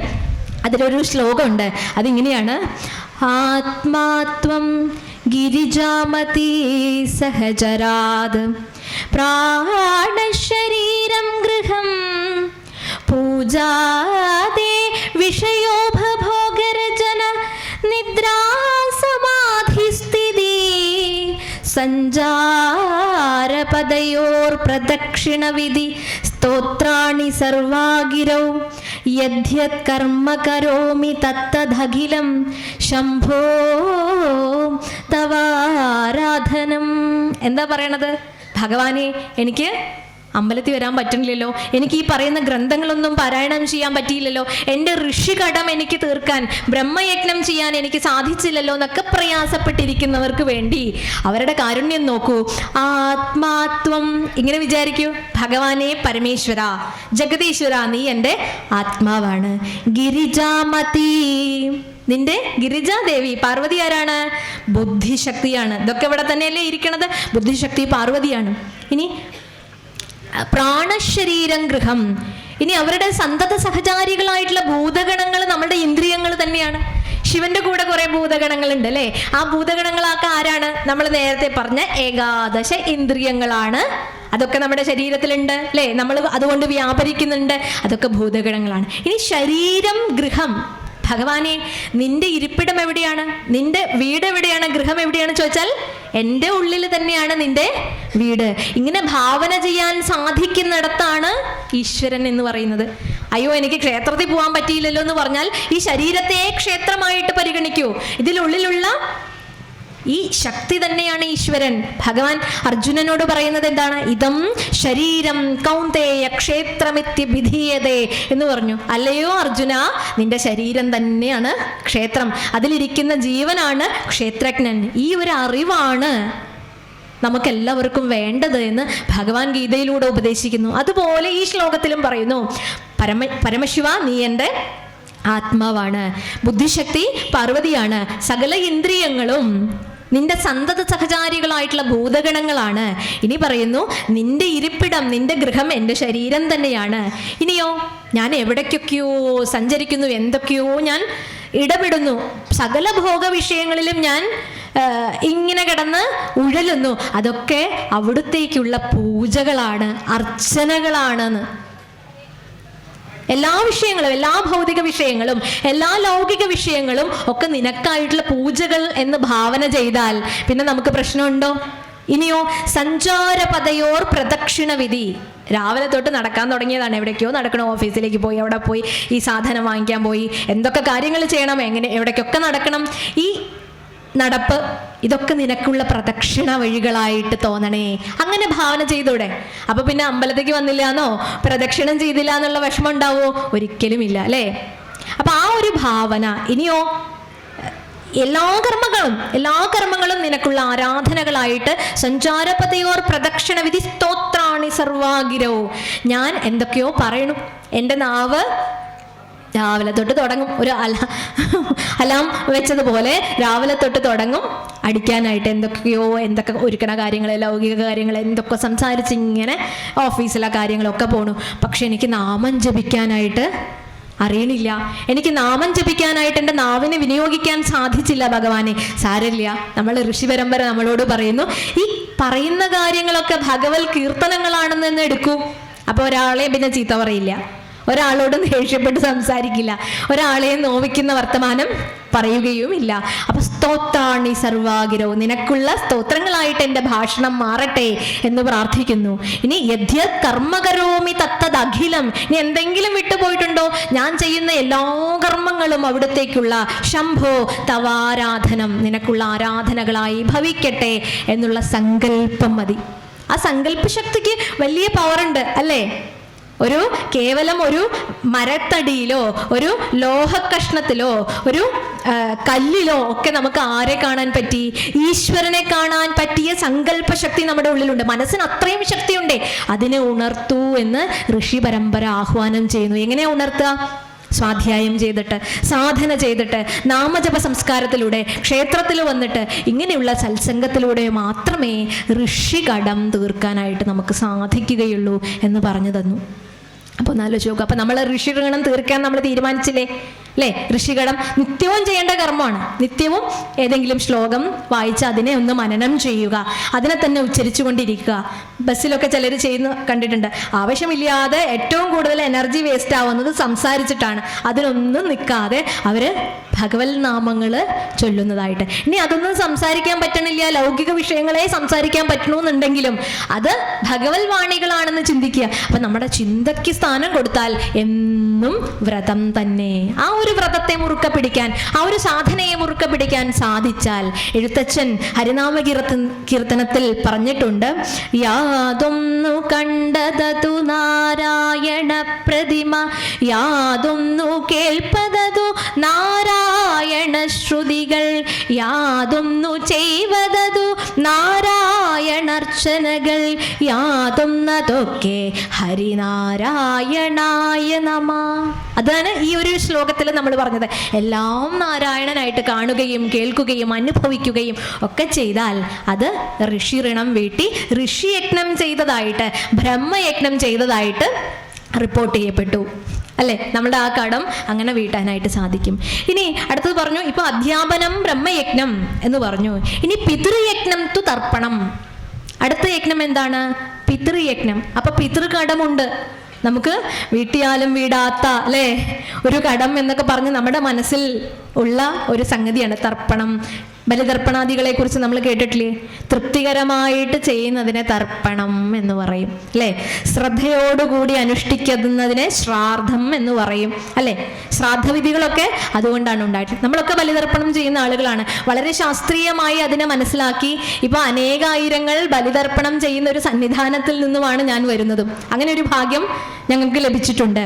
അപ്പൊ ദിവസവും ധാരാളം ആളുകളെ പിതൃക്കൾക്ക് തൻ്റെ പിതൃകടം വീട്ടുവാൻ വേണ്ടിയിട്ട് പിതൃക്കൾക്ക് അരിയും എള്ളും ചേർത്ത് കൂട്ടിക്കുഴച്ച്, അല്ലേ, ഒരു ഉരുളയായി അവിടെ വെച്ച് കൈകൊട്ടി കാക്കയെ വിളിച്ച് കാക്ക വന്ന് അത് ഭുജിച്ചാൽ തൃപ്തികരമായി പിന്നീട് നാരായണ ബലിയോ ശ്രാദ്ധവിധി പ്രകാരമുള്ള പൂജകളോ തിലഹോമമോ ഒക്കെ ചെയ്ത് അവർക്ക് സായുജ്യം കൊടുക്കുന്ന വളരെ യുക്തിയുക്തമായ ശാസ്ത്രീയമായ ആചാരങ്ങളും നമുക്കുണ്ട്. അങ്ങനെ പിതൃകടം വീട്ടുണ്ട്. ചിലർ കർക്കിടക വാവ് ബലിക്ക് അല്ലെങ്കിൽ തുലാവാവിനായിരിക്കും, അല്ലെങ്കിൽ മരിച്ച ദിവസം നമ്മളുടെ കുലബന്ധത്തിലോ നമ്മളുടെ രക്തബന്ധത്തിലോ മരിച്ചുപോയവർക്ക് ശ്രദ്ധയോടുകൂടി ചെയ്യുന്നതിനെ ഈ പിതൃകടം വീട്ടൽ, പിതൃയജ്ഞം എന്നൊക്കെ പറയും. പക്ഷേ വളരെ കൃത്യമായിട്ട് സൂക്ഷ്മമായിട്ട് ചിന്തിക്കുകയാണെങ്കിൽ നമ്മുടെ കുലത്തിൽപ്പെട്ട മരിച്ചുപോയവർക്ക് അല്ലെങ്കിൽ നമ്മുടെ രക്തബന്ധത്തിൽ പെടുന്നവർക്ക്, അവർക്ക് മാത്രമല്ല നമ്മുടെ ചുറ്റുമുള്ള പ്രാണികൾക്ക്, നമ്മളോട് അടുപ്പമുണ്ടായിരുന്നവർക്കൊക്കെ വേണ്ടി നമുക്ക് എന്ത് ചെയ്യാൻ പറ്റും? ഈ പിതൃതർപ്പണം ചെയ്യാവുന്നതാണ്, ഈ കടം തീർക്കാൻ വേണ്ടിയിട്ട്. അത് മാത്രമല്ല അവരുടെ അനുഗ്രഹം നമുക്ക് വരും. പക്ഷെ വേറൊരു ഭാവം എന്താണെന്ന് വെച്ച് കഴിഞ്ഞാൽ, ജീവനോടെ ഇരിക്കുമ്പോൾ അവരെ ശ്രദ്ധയോടെ ശുശ്രൂഷിക്കുന്നതിനെ എന്ത് പറയും നമ്മൾ? ശ്രാദ്ധം എന്ന് പറയും. ഈ ഒരു ശ്രാദ്ധത്തെ നമ്മൾ മറന്നുകൂടാ. ജീവനോടെ ഇരിക്കുമ്പോൾ പച്ചവെള്ളം കുടിക്കാൻ കൊടുത്തില്ല, ഒട്ടും ശുശ്രൂഷ ചെയ്തില്ല. മരിച്ചു പോയിട്ട് അവിടെ ഒരാൾ അങ്ങനെ വന്നിട്ടുണ്ടായിരുന്നു. നോക്കൂ, ഒരു ദിവസം ഞങ്ങൾ ശ്രദ്ധിക്കുമ്പോഴുണ്ട്, പിതൃതർപ്പണം ചെയ്യുന്നത് നമ്മുടെ ആ പുഴയുടെ ആ ഭാഗത്ത്, ആലിൻ്റെ ചോട്ടിൽ ആ ഭാഗത്താണ്. ഒരു ദിവസം ശ്രദ്ധിക്കുമ്പോൾ അവിടെ ഗംഭീര വഴക്ക്. അവിടെ ചെന്ന് നോക്കിയപ്പോഴാണ് തർപ്പണാചാര്യൻ ഒരാളെ ഇങ്ങോട്ട് പിടിച്ചു മാറ്റുന്നു, ആളുകൾ വേറെ രണ്ടുപേരെ അങ്ങോട്ട് പിടിച്ചു മാറ്റുന്നു. ഗംഭീര വഴക്ക്, അസഭ്യമായിട്ട് എന്തൊക്കെയോ പറയണു. അപ്പൊ ഇതൊന്നും കേട്ടവിടെ നിൽക്കാൻ പറ്റില്ല. എങ്ങനെയൊക്കെയോ കാർമ്മികര് അവരെ പിടിച്ചിരുത്തി തർപ്പണം ചെയ്ത് പറഞ്ഞു വിട്ടു. പക്ഷേ ഈ തർപ്പണം ചെയ്യാൻ വന്നവരാണ് കേട്ടോ ഈ വഴക്കുണ്ടാക്കിയിട്ടുള്ളത്. 3 ആൺമക്കളാണ് വന്നിട്ടുള്ളത്. അച്ഛൻ്റെ ചിതാഭസ്മം 2 പേരുടെ കയ്യിലുണ്ട്. അവർ ഒരുമിച്ച് നിൽക്കുന്നു. ഒരു മകൻ മാത്രം എതിർച്ചയാ വന്നുപെട്ടു. ഇങ്ങോട്ട് വരാൻ, വേറെ എവിടേക്കോ പോവാൻ നിന്നതാണ്, അയ്യൂർ മഠത്തിലേക്കോ ഇവിടെ വന്നു പെട്ടു. അപ്പൊ ഇവരെ കണ്ടു, അച്ഛൻ്റെ ക്രിയ ചെയ്യാൻ വന്നിട്ടുള്ളതാണ്. അപ്പം അച്ഛൻ മരിച്ച് 11-14 ദിവസവും ആയിട്ടുള്ളൂ. അവിടെ വെച്ചിട്ട് പറയാണ്, നീ ഞങ്ങളോടൊപ്പം ഇരിക്കണ്ട, ഈ യജ്ഞം ചെയ്യാൻ വേണ്ടി, പിതൃകടം വീട്ടാൻ വേണ്ടി നീ ഇരിക്കണ്ട, നീ മാറി നിൽക്കൂ എന്ന് പറഞ്ഞപ്പോഴാണ് യുദ്ധം ആരംഭിച്ചത്. അങ്ങനെയാണ് ഈ വഴക്കുണ്ടായത്. കാര്യമായിട്ട് ചോദിച്ചപ്പോൾ പറഞ്ഞു, ഈ മകൻ പറഞ്ഞു, അച്ഛനെ എനിക്ക് തീരെ ഇഷ്ടമല്ല. അച്ഛൻ എല്ലാ സ്വത്ത് വകകളും 2 മക്കൾക്കും എഴുതി വെച്ചിരിക്കുന്നു, എനിക്ക് ഒന്നും തന്നില്ല. അച്ഛനോട് എനിക്ക് തീരാത്ത ശത്രുതയുണ്ട്. ഞാൻ ഒരിക്കലും അച്ഛൻ്റെ ഈ കർമ്മങ്ങൾക്ക് വരണമെന്ന് വിചാരിച്ചതല്ല. ചെയ്ത് കഴിഞ്ഞ് ചോദിച്ചു, പിന്നെ എന്തിനാണ് നിങ്ങൾ വന്നതെന്ന് ചോദിച്ചാൽ, വീട്ടിൽ ഗംഭീര വഴക്ക്, ഓരോ അപശകുനങ്ങളും പ്രശ്നങ്ങളും അല്ലേ. നമ്മൾ നൈമിത്തിക കർമ്മങ്ങളെ കുറിച്ചൊക്കെ പറഞ്ഞു. അപ്പോഴാണ് എന്ത് പ്രശ്നം വന്നാലും നമ്മൾ ആരെടുത്തേക്കാ ഓടുക? കഴിഞ്ഞ ദിവസം നമ്മൾ കണ്ടതാണ്. എൻ്റെ സാധനയുടെ കുറവ് കൊണ്ടെന്ന് പറഞ്ഞിട്ട് ഈ സന്നിധാനത്തിലേക്ക് ഓടി വരുമോ, അതോ ജോത്സ്യൻ്റെ അടുത്തേക്ക് പോവോ? ഉടനെ ജോത്സ്യൻ്റെ അടുത്തേക്ക് പോയി. അപ്പൊ ജോത്സ്യൻ പറഞ്ഞു, പിതൃകോപം കാണുന്നു. വെറുതെ അല്ല, അച്ഛന് പച്ചവെള്ളം കൊടുത്തിട്ടില്ല, അതുകൊണ്ട് പിതൃക്കൾ കോപിച്ചിരിക്കണോ, ജാതകത്തിൽ കണ്ടു. ഇനി എന്താണ് തിരുമേനി പ്രായശ്ചിത്തം എന്ന് ജോത്സ്യനോട് ചോദിച്ചപ്പോൾ അദ്ദേഹം പറഞ്ഞു, ഏതെങ്കിലും ക്ഷേത്രത്തിൽ പോയിട്ട് ഈ കർമ്മങ്ങളൊക്കെ ചെയ്യാം, ഒരു പിതൃബലി ചെയ്യണം എന്നൊക്കെ പറഞ്ഞു. അതുകൊണ്ട് മാത്രം, വീട്ടിലെ പ്രശ്നങ്ങൾ മാറാൻ വേണ്ടി മാത്രം, അല്ലാണ്ട് അച്ഛനോട് സ്നേഹമോ പിതൃക്കൾക്ക് ഈ വെച്ചു കൊടുക്കുകയോ പൂജ ചെയ്യുകയോ ഒന്നും അദ്ദേഹത്തിന് ഇഷ്ടമില്ലാത്ത കാര്യമാണ്. ഈ ഒരു വീട്ടിലെ പ്രശ്നങ്ങളിൽ നിന്നൊരു രക്ഷ, അതിനുവേണ്ടി ഭാര്യയുടെ നിർബന്ധം കാരണം വന്നതാണ്. അച്ഛനോട് ഇഷ്ടമില്ലാഞ്ഞിട്ടും. നോക്കൂ, മരണശേഷവും ശത്രുത. അപ്പൊ ഈ 2 മക്കളുടെ ഒരു ഇതെന്താന്ന് വെച്ച് കഴിഞ്ഞാൽ, അച്ഛനെ ശ്രദ്ധിക്കാനേ വരാത്തവർ ഞങ്ങളുടെ കൂടെ ഇരുന്ന് ഈ കർമ്മങ്ങളിൽ ഏർപ്പെടേണ്ട എന്നാണ് അവരുടെ പക്ഷം. അങ്ങനെ വാക്കുതർക്കമായി, യുദ്ധമായി, പിടിച്ചുവലിയായി, എങ്ങനെയൊക്കെയോ ഒരുമിച്ചിരുത്തിയിട്ട് ഇവർക്ക് കർമ്മം ചെയ്ത് നമ്മൾ പറഞ്ഞയച്ചു. പക്ഷെ നമ്മൾ ഓർക്കണം, ഈ ശ്രദ്ധയോടെ മാതാപിതാക്കളെയും നമ്മുടെ പൂർവികരെയും കാരണവന്മാരെയും ഒക്കെ സംരക്ഷിക്കുന്നതാണ് ഏറ്റവും വലിയ ധർമ്മവും യജ്ഞവും. അപ്പൊ അവരെയൊക്കെ മറന്ന് അവരുടെ മരണശേഷം ഈ എള്ളും അരിയും കൂട്ടിക്കൊഴിച്ച് കൈകൊട്ടി കാക്കയെ വിളിച്ചാൽ കാക്ക വന്നത് കഴിച്ചു കഴിഞ്ഞാൽ, അയ്യോ എനിക്ക് പിതൃക്കളുടെ അനുഗ്രഹം കിട്ടിയല്ലോ എന്ന് അഭിമാനിക്കുന്നവരെ ഒന്ന് ശ്രദ്ധിക്കും. അത് ചെയ്യണം, പിതൃബലി ചെയ്യണം, ശാസ്ത്രീയമായിട്ട് അത് ചെയ്യുന്നുണ്ട്. പക്ഷെ അതിൻ്റെ ഒക്കെ അപ്പുറത്തേക്ക് അവരുടെ അനുഗ്രഹം നമുക്ക് വേണമെങ്കിൽ അവരെ ശ്രദ്ധയോടുകൂടി ശുശ്രൂഷിക്കാൻ ചിലർക്ക് സാധിക്കില്ല കേട്ടോ. ഇപ്പോൾ കഴിഞ്ഞ 2 മാസം മുമ്പ് ഒരു കോള് വന്നു, ഫ്രാൻസിലാണ് മക്കള്, വരാൻ പറ്റില്ല, അപ്പോൾ അച്ഛൻ്റെ ചിതാഭസ്മം കൊറിയറിൽ അയച്ചു തരാം, ഓൺലൈനായിട്ട് തർപ്പണം ചെയ്യാമെന്ന് പറഞ്ഞു. അവരത്രയും അപേക്ഷിച്ചു. അപ്പൊ ചെയ്തു കൊടുക്കണമല്ലോ, നമ്മളുടെ കർത്തവ്യം. അവർ ചെയ്തു കൊടുത്തു. പക്ഷേ ഇങ്ങനെയൊക്കെയാണ് സാഹചര്യം. വരാൻ പറ്റാത്ത അവസ്ഥകളും മക്കൾക്കുണ്ടാവാം. അതൊന്നും ചിലപ്പോൾ അവരുടെ തെറ്റായിരിക്കണം നിർബന്ധമില്ല. അപ്പൊ ഇങ്ങനെയാണ് അച്ഛനും അമ്മയെ ശ്രദ്ധിക്കാനോ ഒന്നും നമുക്ക് സമയമില്ലാത്തൊരു കാലഘട്ടത്തിലേക്ക്, പാശ്ചാത്യ സംസ്കാരത്തിലേക്ക്, ഉപഭോഗ സംസ്കാരത്തിലേക്ക് നമ്മൾ പോകുമ്പോൾ നമുക്ക് മദേഴ്സ് ഡേ ആഘോഷിക്കേണ്ടി വരുന്നു, ഫാദേഴ്സ് ഡേ ആഘോഷിക്കേണ്ടി വരുന്നു, അല്ലെ, ബ്രദേഴ്സ് ഡേ ആഘോഷിക്കേണ്ടി വരുന്നു, വാലന്റൈൻസ് ഡേ ആഘോഷിക്കേണ്ടി വരുന്നു. അപ്പോൾ ഒക്കെ ആലോചിച്ച് നോക്കൂ, നമ്മളൊക്കെ ഡേ ആഘോഷിച്ച് ഡേ ഇല്ലാത്തവരായിട്ട് മാറുകയാണ്. ഇതിൻ്റെയൊക്കെ അർത്ഥം എന്താ? ഭാരതീയരെ സംബന്ധിച്ച് ഈ ഡേയ്സിൻ്റെ ഒന്നും ആവശ്യമില്ല. എന്നും അവരെ ബഹുമാനിച്ചും ആദരിച്ചും നമസ്കരിച്ചുമാണ് നമ്മുടെ ഓരോ ദിവസവും തുടങ്ങുന്നതും തുടങ്ങേണ്ടതും, അല്ലെ? അവർ പ്രത്യക്ഷത്തിൽ ഇല്ലെങ്കിലും മനസ്സുകൊണ്ടെങ്കിലും അവരുടെ അനുഗ്രഹം നമുക്ക് ആവശ്യമല്ലേ? ഇപ്പോൾ വാട്സപ്പിൽ കഴിഞ്ഞ മദേഴ്സ് ഡേക്ക് വന്ന ചിത്രം ഞാൻ പല പ്രഭാഷണങ്ങളിലും സൂചിപ്പിച്ചിട്ടുണ്ട്. എങ്കിൽ പോലും 2 മക്കള് ചെറുപ്പത്തിൽ അമ്മ നടുവിൽ നിൽക്കണം. പിക്ചർ 1 2 മക്കളിൽ ഓരോ മകനും അമ്മയുടെ ഓരോ കൈ പിടിച്ചിട്ട് ഇത് എൻ്റെ അമ്മ എന്ന് പറഞ്ഞു. മറ്റേ മകൻ പറഞ്ഞു ഇത് എൻ്റെ അമ്മയാണെന്ന് പറഞ്ഞു. പിടിച്ചു വലിക്കുന്ന ചിത്രമാണ്. അത്രയും സ്നേഹം. അപ്പൊ സെക്കൻഡ് പിക്ചറിൽ കാണിച്ചിരിക്കുന്നത് ഈ ആൺകുട്ടികൾ 2 പേരും മുതിർന്നു, അമ്മയ്ക്ക് പ്രായമായി, അമ്മയുടെ ദേഹം ചുക്കി ചുളിഞ്ഞു.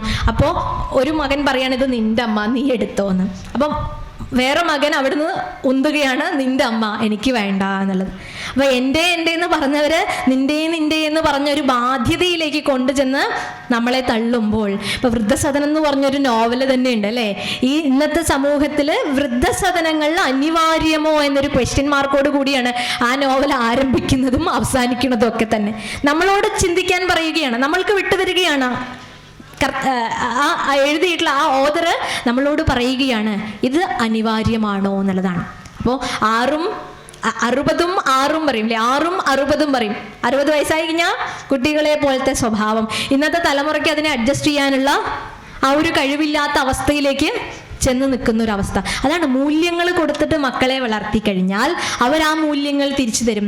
നാമജപ സംസ്കാരത്തിലൂടെയും സംസ്കൃതിയിലൂടെയും അച്ഛനെയും അമ്മയെയും ഗുരുനാഥന്മാരെയും സമൂഹത്തിലുള്ളവരെയും മുതിർന്നവരെയും ഒക്കെ ബഹുമാനിക്കാൻ ശീലിച്ചു കഴിഞ്ഞാൽ ആ ബഹുമാനം മരണം വരെ നമുക്ക് കാത്തു സൂക്ഷിക്കാൻ പറ്റും. പക്ഷെ ഇന്ന് അത് കൊടുത്തിട്ടല്ല കുട്ടികളെ വളർത്തുന്നത് അല്ലേ. നമുക്ക് പിതൃയജ്ഞത്തിന്റെ പേരൊക്കെ ഇങ്ങനെ പറയാം, പിതൃകടമുണ്ട് എന്നൊക്കെ പറയാം. പക്ഷെ നമ്മൾ എന്ത് മൂല്യമാണ് കുട്ടികൾക്ക് കൊടുത്തിട്ടുള്ളത്? ഇപ്പൊ നമ്മളിവിടെ ഭക്തി പ്രഭാഷണം, സത്സംഗം ഒക്കെ ശ്രവിക്കുന്നു. കുട്ടികൾ ഇത് ശ്രവിക്കണില്ല, കേൾക്കുന്നില്ല, മനസ്സിലാക്കുന്നില്ല, അവർക്ക് പകർന്നു കൊടുക്കുവാനും നമുക്ക് സാധിക്കുന്നില്ല. പിന്നെ അവസാന കാലത്ത് വന്നിട്ടാണ് ഇതൊക്കെ കേൾക്കുന്നത്. അപ്പോഴൊക്കെ നമ്മുടെ നല്ല സമയങ്ങളും നമ്മുടെ ഇന്ദ്രിയങ്ങളൊക്കെ വീക്കായിട്ടുണ്ടാവും. അപ്പം നമ്മൾ ആയ കാലത്ത്, നല്ല കാലത്ത്, കുട്ടിക്കാലത്ത് തന്നെ ഭഗവാനാണ് ഏറ്റവും വലിയ ആശ്രയം എന്ന് തിരിച്ചറിഞ്ഞ് ഭഗവൽ ചൈതന്യമാണ് അച്ഛനും അമ്മയും ഒക്കെ എന്നുള്ള ആ ബോധത്തിലേക്ക് എത്തണം എന്നുള്ളതാണ്. അപ്പോഴാണ് അവരുടെ അനുഗ്രഹം ഉണ്ടാവുള്ളൂ. ഒരാൾ തൻ്റെ അച്ഛനെ വൃദ്ധസദനത്തിൽ കൊണ്ടുചെന്ന് ആക്കുകയാണ്. അപ്പം അതിൻ്റെ ഫോർമാലിറ്റി ഒക്കെ കഴിഞ്ഞ് അച്ഛനെ അവിടെ ഏൽപ്പിച്ചു. അച്ഛൻ്റെ വസ്ത്രങ്ങൾ, അച്ഛന് അതിന് വേണ്ടിയിട്ടുള്ള പൈസ, അതിൻ്റെ എഗ്രിമെൻ്റ് ഒക്കെ സൈൻ ചെയ്തിട്ട് അവിടെ നിന്ന് ഇറങ്ങാൻ പോവാണ്. ഇയാളുടെ മകൻ കൂടെയുണ്ട്, കയ്യിൽ പിടിച്ച ആ കൊച്ചുകുട്ടി, പേരക്കുട്ടി, ഇദ്ദേഹത്തിൻ്റെ പേരക്കുട്ടി ഇങ്ങനെ നടക്കുകയാണ്. അപ്പം അച്ഛനെ വൃദ്ധസദനത്തിൽ ഏൽപ്പിച്ചു തിരിച്ച് തൻ്റെ മകൻ്റെ കൈ പിടിച്ച് തിരിഞ്ഞു നടക്കുന്ന സമയത്ത് അവിടെ നിന്നൊരു ലേഡി ഇദ്ദേഹത്തെ വിളിക്കുകയാണ്, ഒന്ന് നിൽക്കണേ, ഒരു കാര്യം പറയാനാണ്. അപ്പം ചോദിച്ചു, എന്താ ചോദിച്ചു, ഒരു പോളിസി എടുക്കുമോ എന്ന് ചോദിച്ചു. അപ്പം എന്തിനാ അത്, കുറേ പോളിസിയെ കുറിച്ച് അറിയാം, എന്താ ഈ പോളിസിയുടെ ഗുണം, ഇത് എന്തിനെ കുറിച്ചിട്ടാണ് എന്നൊക്കെ ചോദിച്ചു. അപ്പോഴാണ് പറയണത്, നിങ്ങളുടെ മകൻ ഇപ്പം ഈ പോളിസി എടുത്തു കഴിഞ്ഞാൽ നിങ്ങൾക്കുള്ള ബെനിഫിറ്റ് എന്താന്ന് വെച്ചാൽ ഞാൻ പറയാം. നിങ്ങളുടെ മകൻ നിങ്ങളെ വൃദ്ധസദനത്തിൽ കൊണ്ട് ഏൽപ്പിക്കില്ലേ, അപ്പം നിങ്ങൾക്ക് ഇത്രയും % റിഡക്ഷൻ കിട്ടും. അതാണ് ആ പോളിസി. അവരത് പരിചയപ്പെടുത്തിയപ്പോൾ അന്തം വിട്ട് നിൽക്കുന്ന ആ ഒരു മകനെയാണ് അവിടെ കാണിച്ച് ആ ചിത്രം പറഞ്ഞു. ഇത്രയേ ഉള്ളൂ കാര്യം. അപ്പൊ ചിന്തിക്കണം, ഒരു ചിന്തയും ഇല്ലാതെ അച്ഛനെയും അമ്മയെയും വൃദ്ധസദനത്തിൽ കൊണ്ടാക്കുന്ന, ഇപ്പോൾ നേരത്തേക്കോ ന്യൂസിൽ വന്നിട്ടുണ്ടായിരുന്നല്ലോ, ഏതെങ്കിലും അമ്പലത്തിന്റെ നടയിൽ കൊണ്ടിട്ടിട്ട് അവിടുന്ന് അവരെ ഉപേക്ഷിച്ച് കളയുക, അവിടുന്ന് നമ്മൾ സ്ഥലം വിടുക. അപ്പം ഇങ്ങനെ എത്ര നീചമാണ് നമ്മളുടെ പ്രവർത്തികൾ, ഒന്ന് ആലോചിച്ച് നോക്കൂ. എന്നിട്ട് ഇവരുടെയൊക്കെ മരണശേഷം പിതൃബലി തർപ്പണം നടത്തുവാൻ വേണ്ടി നമ്മൾ ശ്രമിക്കുമ്പോൾ അത് മാത്രം പോരാ, ഇതും കൂടി ആയാൽ മാത്രമേ അത് പൂർണ്ണമാവൂ എന്ന് നമ്മളെ പഠിപ്പിക്കുന്ന, ചിന്തിപ്പിക്കുന്ന ഒരു വിഷയം. ഇപ്പം ഇത്രയൊന്നും പറയേണ്ടിയിരുന്നില്ല. കുഞ്ഞുണ്ണി മാഷ് പറഞ്ഞിട്ടുണ്ടേ, ഇത്രയൊന്നും പറയേണ്ട. ഒരു വാക്കുകൊണ്ട് അദ്ദേഹം ഈ പിതൃയജ്ഞത്തിന്റെ മഹത്വത്തെ ദൃഢമാക്കി തന്നു. എന്താണെന്ന് പറയട്ടെ, കേൾക്കുമ്പോൾ കുറച്ച് വിഷമമൊക്കെ തോന്നുമെങ്കിൽ പോലും. അപ്പന് അപ്പമേകാത്തവൻ ശപ്പൻ എന്ന് പറഞ്ഞു. അപ്പന് അപ്പമേകാത്തവൻ ശപ്പൻ എന്ന് പറഞ്ഞു അല്ലേ. പിതൃക്കൾക്കും കാരണവന്മാരെയും ശ്രദ്ധിക്കാത്തവൻ ഒരു അധമനാണ് എന്ന് അദ്ദേഹം സൂചിപ്പിച്ചു. സത്യമാണ്. ഇതാണ് പിതൃയജ്ഞത്തിൻ്റെ ആ ഒരു ഭാഗം നമ്മൾ ചെയ്യണം. അതൊരു കടമായിട്ട് അവർ അവശേഷിക്കുന്നു. അത് എത്ര കാലം ചെന്നാലും അവരെ ഊർധ്വലോകങ്ങളിലേക്ക് കൊണ്ടുപോയി വിഷ്ണുവിൻ്റെ പാതാരബിന്ദത്തിൽ അവരുടെ ആത്മശാന്തിക്കായിട്ട്, അവരുടെ സാക്ഷാത്കാരത്തിനായിട്ട് അവർക്കിനി ശരീരം എടുത്തിട്ട് കർമ്മങ്ങൾ ചെയ്യാൻ പറ്റില്ല. അതിനുവേണ്ടി ആര് ചെയ്യണം? അവരുടെ രക്തബന്ധത്തിൽപ്പെട്ടതോ കുലബന്ധത്തിൽപ്പെട്ടതോ ഇനി ആരും അവർക്കില്ലെങ്കിൽ അവരുടെ ഒരു സൗഹൃദം നിമിത്തം, എൻ്റെ ഒരു സുഹൃത്താണ് മരിച്ചത് എന്നുണ്ടെങ്കിൽ അവർക്ക് വേണ്ടിയിട്ട് ആ സ്ഥാനത്ത് നിന്നിട്ട് നമ്മൾ ചെയ്യണം എന്നുള്ളതാണ്. ഏതെങ്കിലും നമുക്ക് പ്രിയപ്പെട്ട ജീവജാലങ്ങളാണ് നമ്മളെ വിട്ട് പിരിഞ്ഞത് എന്നുണ്ടെങ്കിൽ അവർക്ക് വേണ്ടിയിട്ടും നമുക്ക് തർപ്പണം ചെയ്യാം. ഇനി രക്തബന്ധത്തിൽ കുലബന്ധത്തിൽ എന്നൊക്കെ പറഞ്ഞത് കൊണ്ട് അത് മാത്രമാണ് എന്ന് ധരിക്കരുത്. ആ പറഞ്ഞതിൻ്റെ ശാസ്ത്രീയത എന്താണെന്ന് പറഞ്ഞു കഴിഞ്ഞാൽ, ഒരുവന്റെ രക്തബന്ധം എന്ന് പറഞ്ഞത്, ഒരുവന്റെ കുലബന്ധം എന്ന് പറഞ്ഞത് 7 തലമുറകളിലായിട്ട് വ്യാപിച്ചു കിടക്കുന്നു എന്ന് ശാസ്ത്രം പോലും പറയുന്നുണ്ട്. അതുകൊണ്ട് മന്ത്രങ്ങളൊക്കെ ചൊല്ലുമ്പോൾ തന്നെ 7 ഒതുക്കിയിട്ടാണ് ചൊല്ലുക. എങ്ങനെയെന്ന് വെച്ച് കഴിഞ്ഞാൽ, നമുക്ക് 49 ടിഷ്യൂസ് ഇൻ അവർ ബോഡി എന്നാ പറയാ. 49 കലകൾ നമുക്കുണ്ട്. ഈ കല, ഈ ജീന്, ഈ പാരമ്പര്യം, ഹെറിഡിറ്ററി എന്നൊക്കെ പറയില്ലേ, അത് ഓരോ തലമുറയ്ക്ക് പകർന്നു കൊടുക്കുന്നത് 7 പറയാം. എന്താന്ന് വെച്ച് കഴിഞ്ഞാൽ 7 കുറച്ച് പോകും. 49 നിന്ന് 7 കുറച്ചിട്ടാണ് എൻ്റെ അടുത്ത ജനറേഷൻ അതിൻ്റെ ആ ഒരു സന്ദേശം അല്ലെങ്കിൽ ആ ജീനിൻ്റെ ആ ഒരു ഭാവി കിടക്കണത് എന്നാ പറയാം. എൻ്റെ പാരമ്പര്യത്തിൻ്റെ ഒരു അംശം 7 കുറച്ചിട്ടാണ് അവന് കിട്ടുക. അപ്പം 49 നിന്ന് 7 പോയാൽ എത്ര കിട്ടും? 42 അടുത്ത തലമുറയ്ക്ക്. ഇനി അവൻ്റെ അടുത്ത ജനറേഷന് കിട്ടുന്നത് ഇന്ന് 7 കുറച്ചിട്ടാ. ഈ അച്ഛൻ്റെ പാരമ്പര്യം, ഈ അമ്മയുടെ പാരമ്പര്യം ഒക്കെ കിട്ടുന്നത് 7 കുറച്ച് എത്രയായി? 35.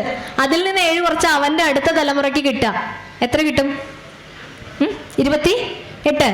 അതിൽ നിന്ന് 7 കുറച്ച് അടുത്ത ആൾക്ക്, അപ്പൊ എത്ര കിട്ടും? 21. പിന്നെ 14, പിന്നെ 7, പിന്നെ 7 നിന്ന് 7 പോയാൽ 0. 49, 42, 35, 28, 21, 14, 7. ഇനി 7 പറയാനില്ല അല്ലേ? ഇങ്ങനെ 7 തലമുറയുമായിട്ട് മോഡേൺ സയൻസ് പറയുന്ന ഒരു കാര്യം കൂടിയാണ് ഈ പൈതൃകം, പാരമ്പര്യം. ഇപ്പം നമ്മൾ പറയാറില്ലേ, ഇവൻ മുത്തശ്ശനെ പോലെ നല്ല പാട്ടുകാരനാണ് കേട്ടോ, പറയാറില്ലേ?